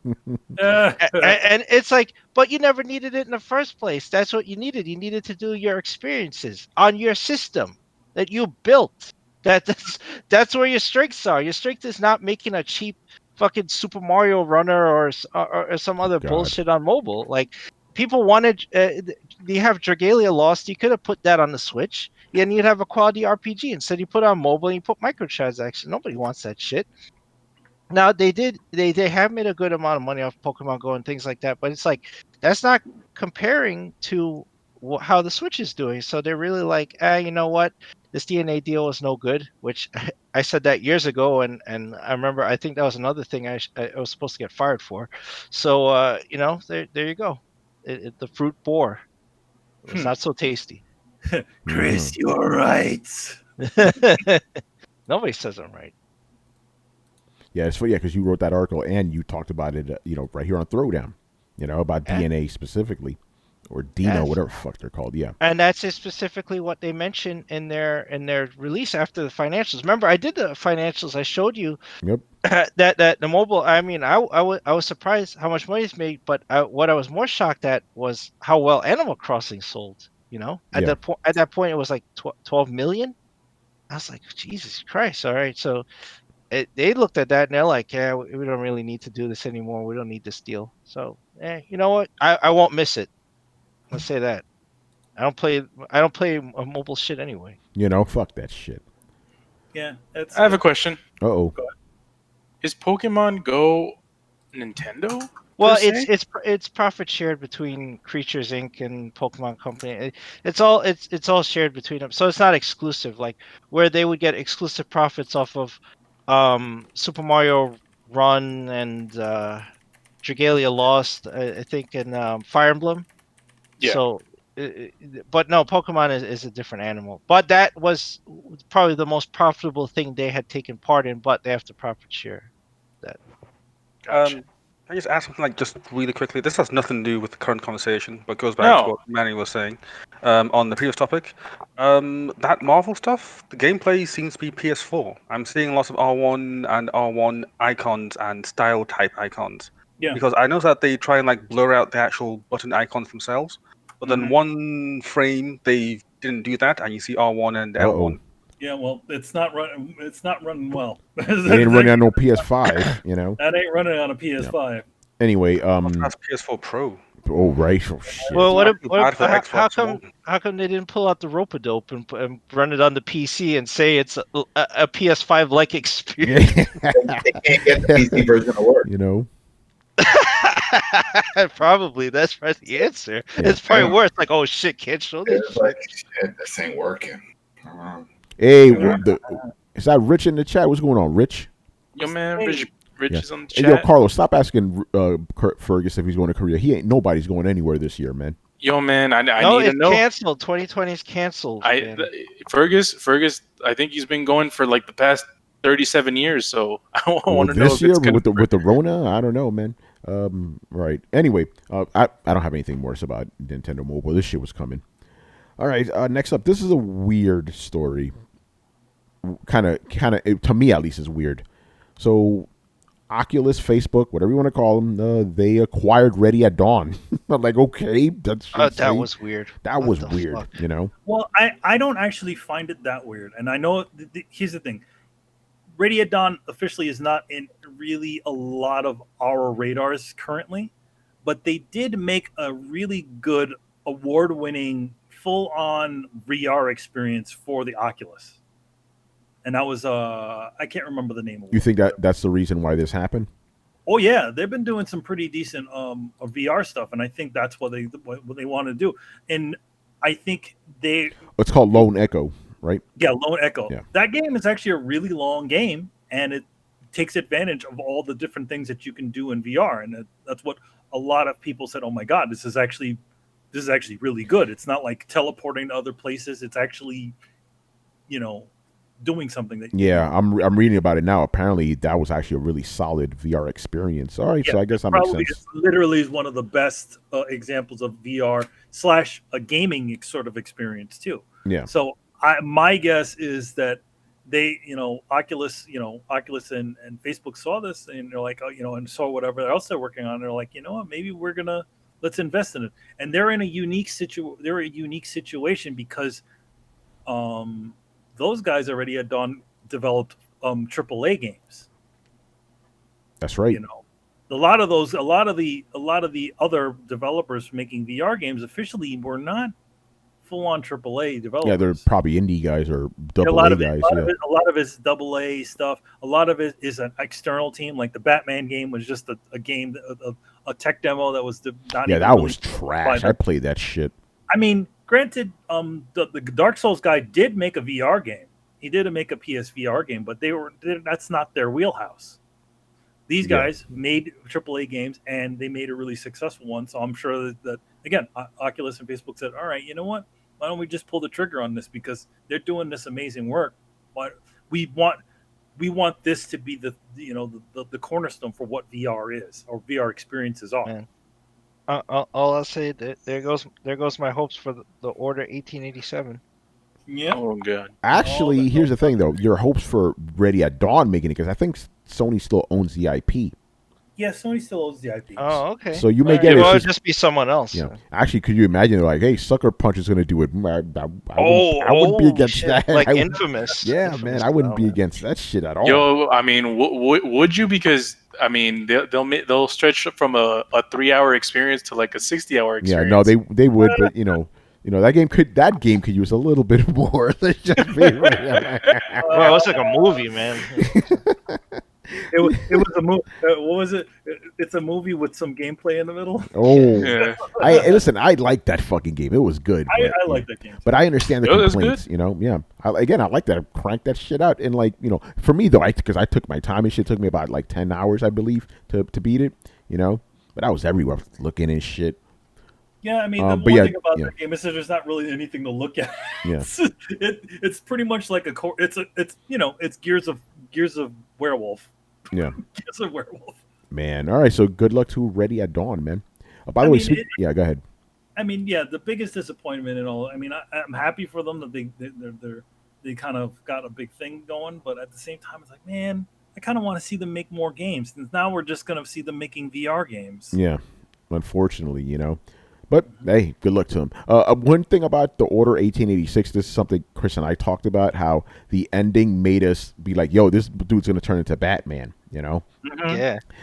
And that leads me to a segue, speaking about Batman, Rocksteady, right? They are famous now for making Batman games, and people have been wondering for years, what are they going to work on next? And everybody's like, oh, they're going to work on Superman. They're going to work on Superman. Well, the latest rumor is that they're actually going to be working on a Suicide Squad game. Shows you how excited we are for one of these games here on Throwdown. You know, Carlos, I want what I want to know. Or will they have Slipknot in it? The man who can climb anything. Yo, he can climb anything, man. He can also. Carlos, they gotta have her. You mean Katana? Yo, man, if they have her, they gotta introduce her. Yeah, right. You know, you can't give a backstory. You can tell her story. More compelling. Great storytelling. Oh man, that movie sucked. Slipknot lasted like 2 seconds after he like showed up. Yep. So they're actually gonna replace Slipknot with Slipknot. The band Adam will like that. They would be. To be honest, fingers into my eyes. If you think about it, Slipknot the band would be a more interesting replacement than Slipknot. No, hold on, whoa. Slipknot the band is the Suicide Squad. They have the villains. Yeah. Well, Suicide Squad are villains, so they're the whole Suicide Squad. They're soft. They're soft. You gotta have soft. You gotta have real villains. Oh man, it's Katana. It's Katana. This is Katana. Her swords to the souls of all its victims.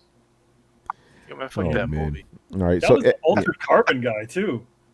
Katana. I have a question. What up? What kind of a New York accent is Harley Quinn trying to pull off? She's trying to do a Brooklyn accent, but yeah, it's the old 1920s Jewish German accent from Brooklyn. But yeah, that's what that is. It's a Williamsburg accent.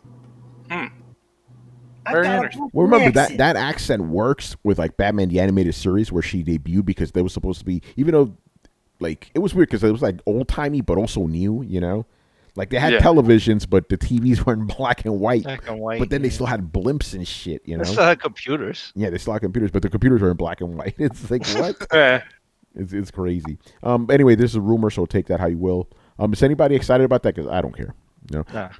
I mean, here's the thing. Okay, I'll to be they're a quality developer. Yeah, I was going to say that. Manny started to cut you off. Yeah, you're right. Here's the thing. Not excited for Suicide Squad, but this is Rocksteady.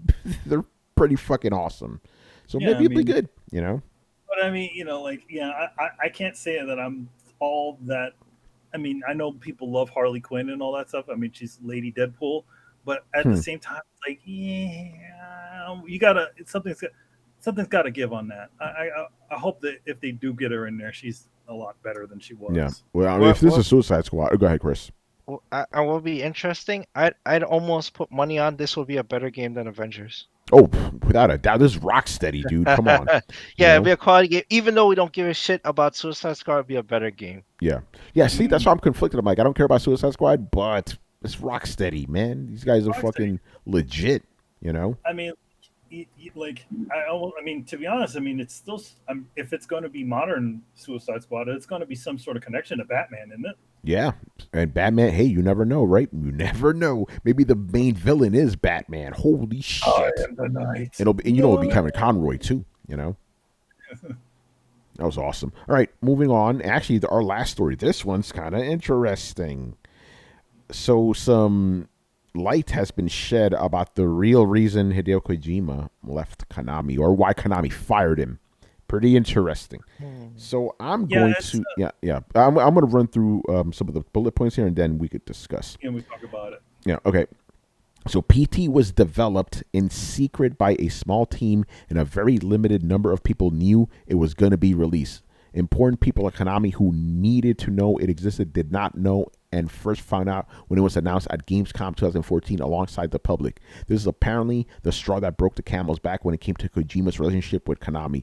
Kojima, who was vice president of Konami at the time, worked with Sony to create a shell company in order to publish PT on PSN, while most employees at Konami knew nothing about it. As a result, Konami PR found themselves having to answer questions from eager customers about Silent Hills once the news came out that PT was a playable teaser on a new Silent Hill game. One of the main reasons Kojima was fired from Konami was because he was part of Metal Gear Solid 5's budget to develop PT. Kojima didn't really have to report to people, and his freedom within Konami at the time was a point of major contention between the two. And the last point here is the heat between Kojima and Konami is gone now, and communication between them has resumed. Very interesting. An avenue of collaboration between Kojima Pro and Konami is possible. So, that's a lot to take in. So, Manny, you're our resident Metal Gear Kojima guy. So, what do you take on? What's your take on this? A lot of this actually in that Reddit post that you're reading, the little. This is from Reset Era, but yeah, I think they get this from Reddit. I don't know where they got it from. Anyway, go ahead. There was a Reddit post that was, because this was originally a an article written by a French site. Yeah, you're right. It's actually, this is originally from Game. What the fuck was that? Whoa. We have other news. We're going to tell you why Konami fired Kojima. Well, at least on the Reddit post, it was a French site. Yeah, you're right. The site is called gameblog.fr. FR being, France. Anyway, go on, man. So the one thing about a lot of these little these bullet points and things that you find in this thing, these are all things that have been sort of floating around about Kojima leaving Konami, but the whole thing that happened between Kojima and Konami. In fact, in the Reddit post, there's also a link to a video, a pretty well-known video, which is called the hidden meeting behind PT, which they cite a book that was written by a former Konami employee that said that a lot of these same things, where it's like, they were developing it in secret, they were doing all this stuff. So, I mean, the one thing I do know, about Kojima Production, because I knew people that worked at Konami.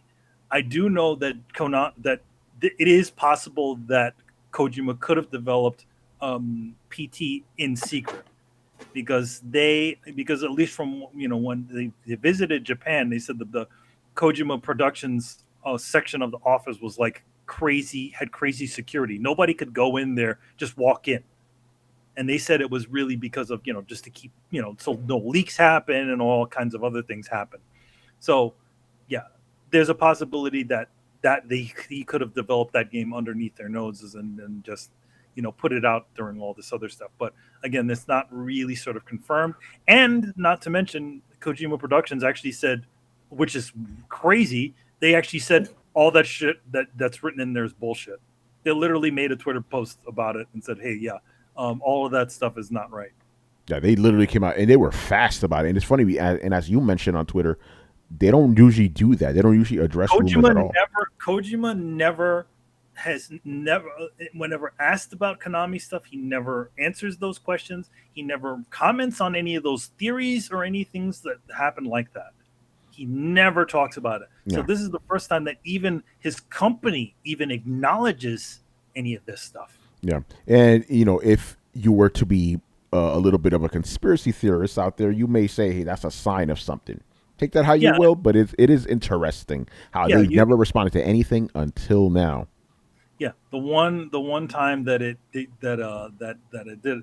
I mean, to be honest, I do, again, this is conspiracy theories. I do think that the reason why he's never officially talked about it is because he probably has a gag order on him that he could never talk about what's happened there. Because I'm going to ask this one question, and this is everybody seems to look over this. How is it that he's able to name his company Kojima Productions the same exact name that it was named before? Don't you think that Konami would have just said, no, we can't do that. No, you can't do that. We own that name. See, this is just me assuming right now. I always assumed like, hey, that's his last name. No, the thing is it's not a wrestler. Yeah. No, the thing is that he worked for them, and a lot of times when they do those sorts of things, they lock a lot of that shit down. They could have shot that right down and said, no, you can't call that thing. They could have lost in court. It's his name. It doesn't matter. It's like you're essentially creating it was one company that had the rights to this, and then all of a sudden it's another company. No, it doesn't work that way. Yeah, very interesting, man. I think he cut a deal, and I think it also involves a gag order, and that's why he's never said anything about any of this. He could have won with anything. And then also granted, Japanese don't exactly talk about these sorts of things in public, anyways. The Japanese aren't usually tell-all book sort of people. Yeah, no, they're not. So but I think because again, I think it's just suspicious that all of a sudden he walks off from one place and he still has the same name of his company. He could have just called it. Could have called it any other name, Kojima, Studios. I mean, that's why I'm thinking he probably owned it already. So he's like, fuck it, I owned it, so I can use it again. I think that might have been a thing that he might have cut a deal with at the end. Just like, okay, I'll walk off. I won't say a damn thing, but I want to keep my name. So, But we'll see. Yeah. But I think the one thing to know about a lot of this is that no, there's going to be rumors all over the place. There's always rumors as why this sort of stuff happened. And the only thing is that the only way we're really going to know is if he actually says what the hell happened. But if you notice, anytime he's ever talked about this, he's never actually talked about this stuff. Anytime we've heard any sort of tidbits as to what happened at Konami or whatever happened over there, it's always been through a third party. It's always been Guillermo del Toro saying, hey, they locked him up in this thing. It's Jeff Keighley saying, oh, they did this to him. It's never Kojima actually saying it, because I don't think he can. Yeah, you might be right about that, we may never know. Who knows? We may never know. But at this point in time, it doesn't really matter anymore. Yeah. We're not gonna see another Metal Gear game from Kojima ever again. And I've already submitted to that fact already. Oh, a lot of people online want to be like, oh, he's before Death Stranding came out, oh, it's if you put this letter here and you put this letter here, oh no, Metal Gear 7 or Metal Gear 6. 6, yeah. By the way, I want to give a quick shout out to the Platform Podcast for throwing a lot of bits at us, man. Thank you. Thanks. What's going on? Yeah, we got to do another. We got to do another collaboration soon. Is that Dan over there? Yeah, man. So yeah, I think that's gonna do it for us, man. So before we wrap up, I want to plug again that we're gonna be doing The Last of Us 2 spoiler alert, which will be live on Saturday at 1 p.m. Eastern, and after 3 p.m. it'll be available on the SoundClouds, and after that on YouTube. So we're gonna go in depth. It'll be me, Carlos, Ryan Meitzler, and Taylor Lyles, and we're gonna be going in depth, and I can't wait because I got a lot of things to say about this game, man. It'll be very interesting, And I know Carlos wants to say some shit too. He just beat it today, man. It's crazy. Oh man, The Last of Us. The Last of Us. Oh damn! I don't know this guy. Again, that Shawn Layden Legend guy. That guy does the greatest fucking videos, man. That's how I played The Last of Us too. I'm just running, gunning, killing motherfuckers. Anyway, we're done here. So thank you guys, as always, for watching and listening. Subscribe to Throwdown on SoundCloud, iTunes, and YouTube. Follow us on Twitch, Twitter, and Facebook at Throwdown Show. No mixer for us, though, man. So too bad. Not anymore. Yeah, and all the links, as always, down below. Once again, now it's your host, Tony Polanco. Tonight was joined by Emilio Lopez. I'll see you later, guys. And don't forget to listen to the For All Nerds podcast. Good friends of mine, me, Kari Randolph, and Brendan Thomas. The Excellence crew did a nice little interview and talked about all kinds of cool stuff. Talked about comics and TV and Transformers and all kinds of all stuff like that. So yeah, check us out. Check that one out if you want to listen to some cool stuff. Chris Seeley. Hey, take care, everyone. Carlos Romero. Oh man. Damn. Yep. See, if you guys play Last of Us, you'll get that one. Brett Murdoch. It's real. Adam Vale. Have a good weekend, everybody. And Brian Manjoma. See, they did ask me to be on the Spoiler Alert show, but I decided and I wanted to play Bayonetta 2 instead because I hate women. Oh, shit. Oh, damn. You can't not like The Last of Us unless you hate women, because why not? Yo, we'll see you on Saturday for the Spoiler Alert and then Sunday for the Run Your Questions, man. Later. Ladies. This is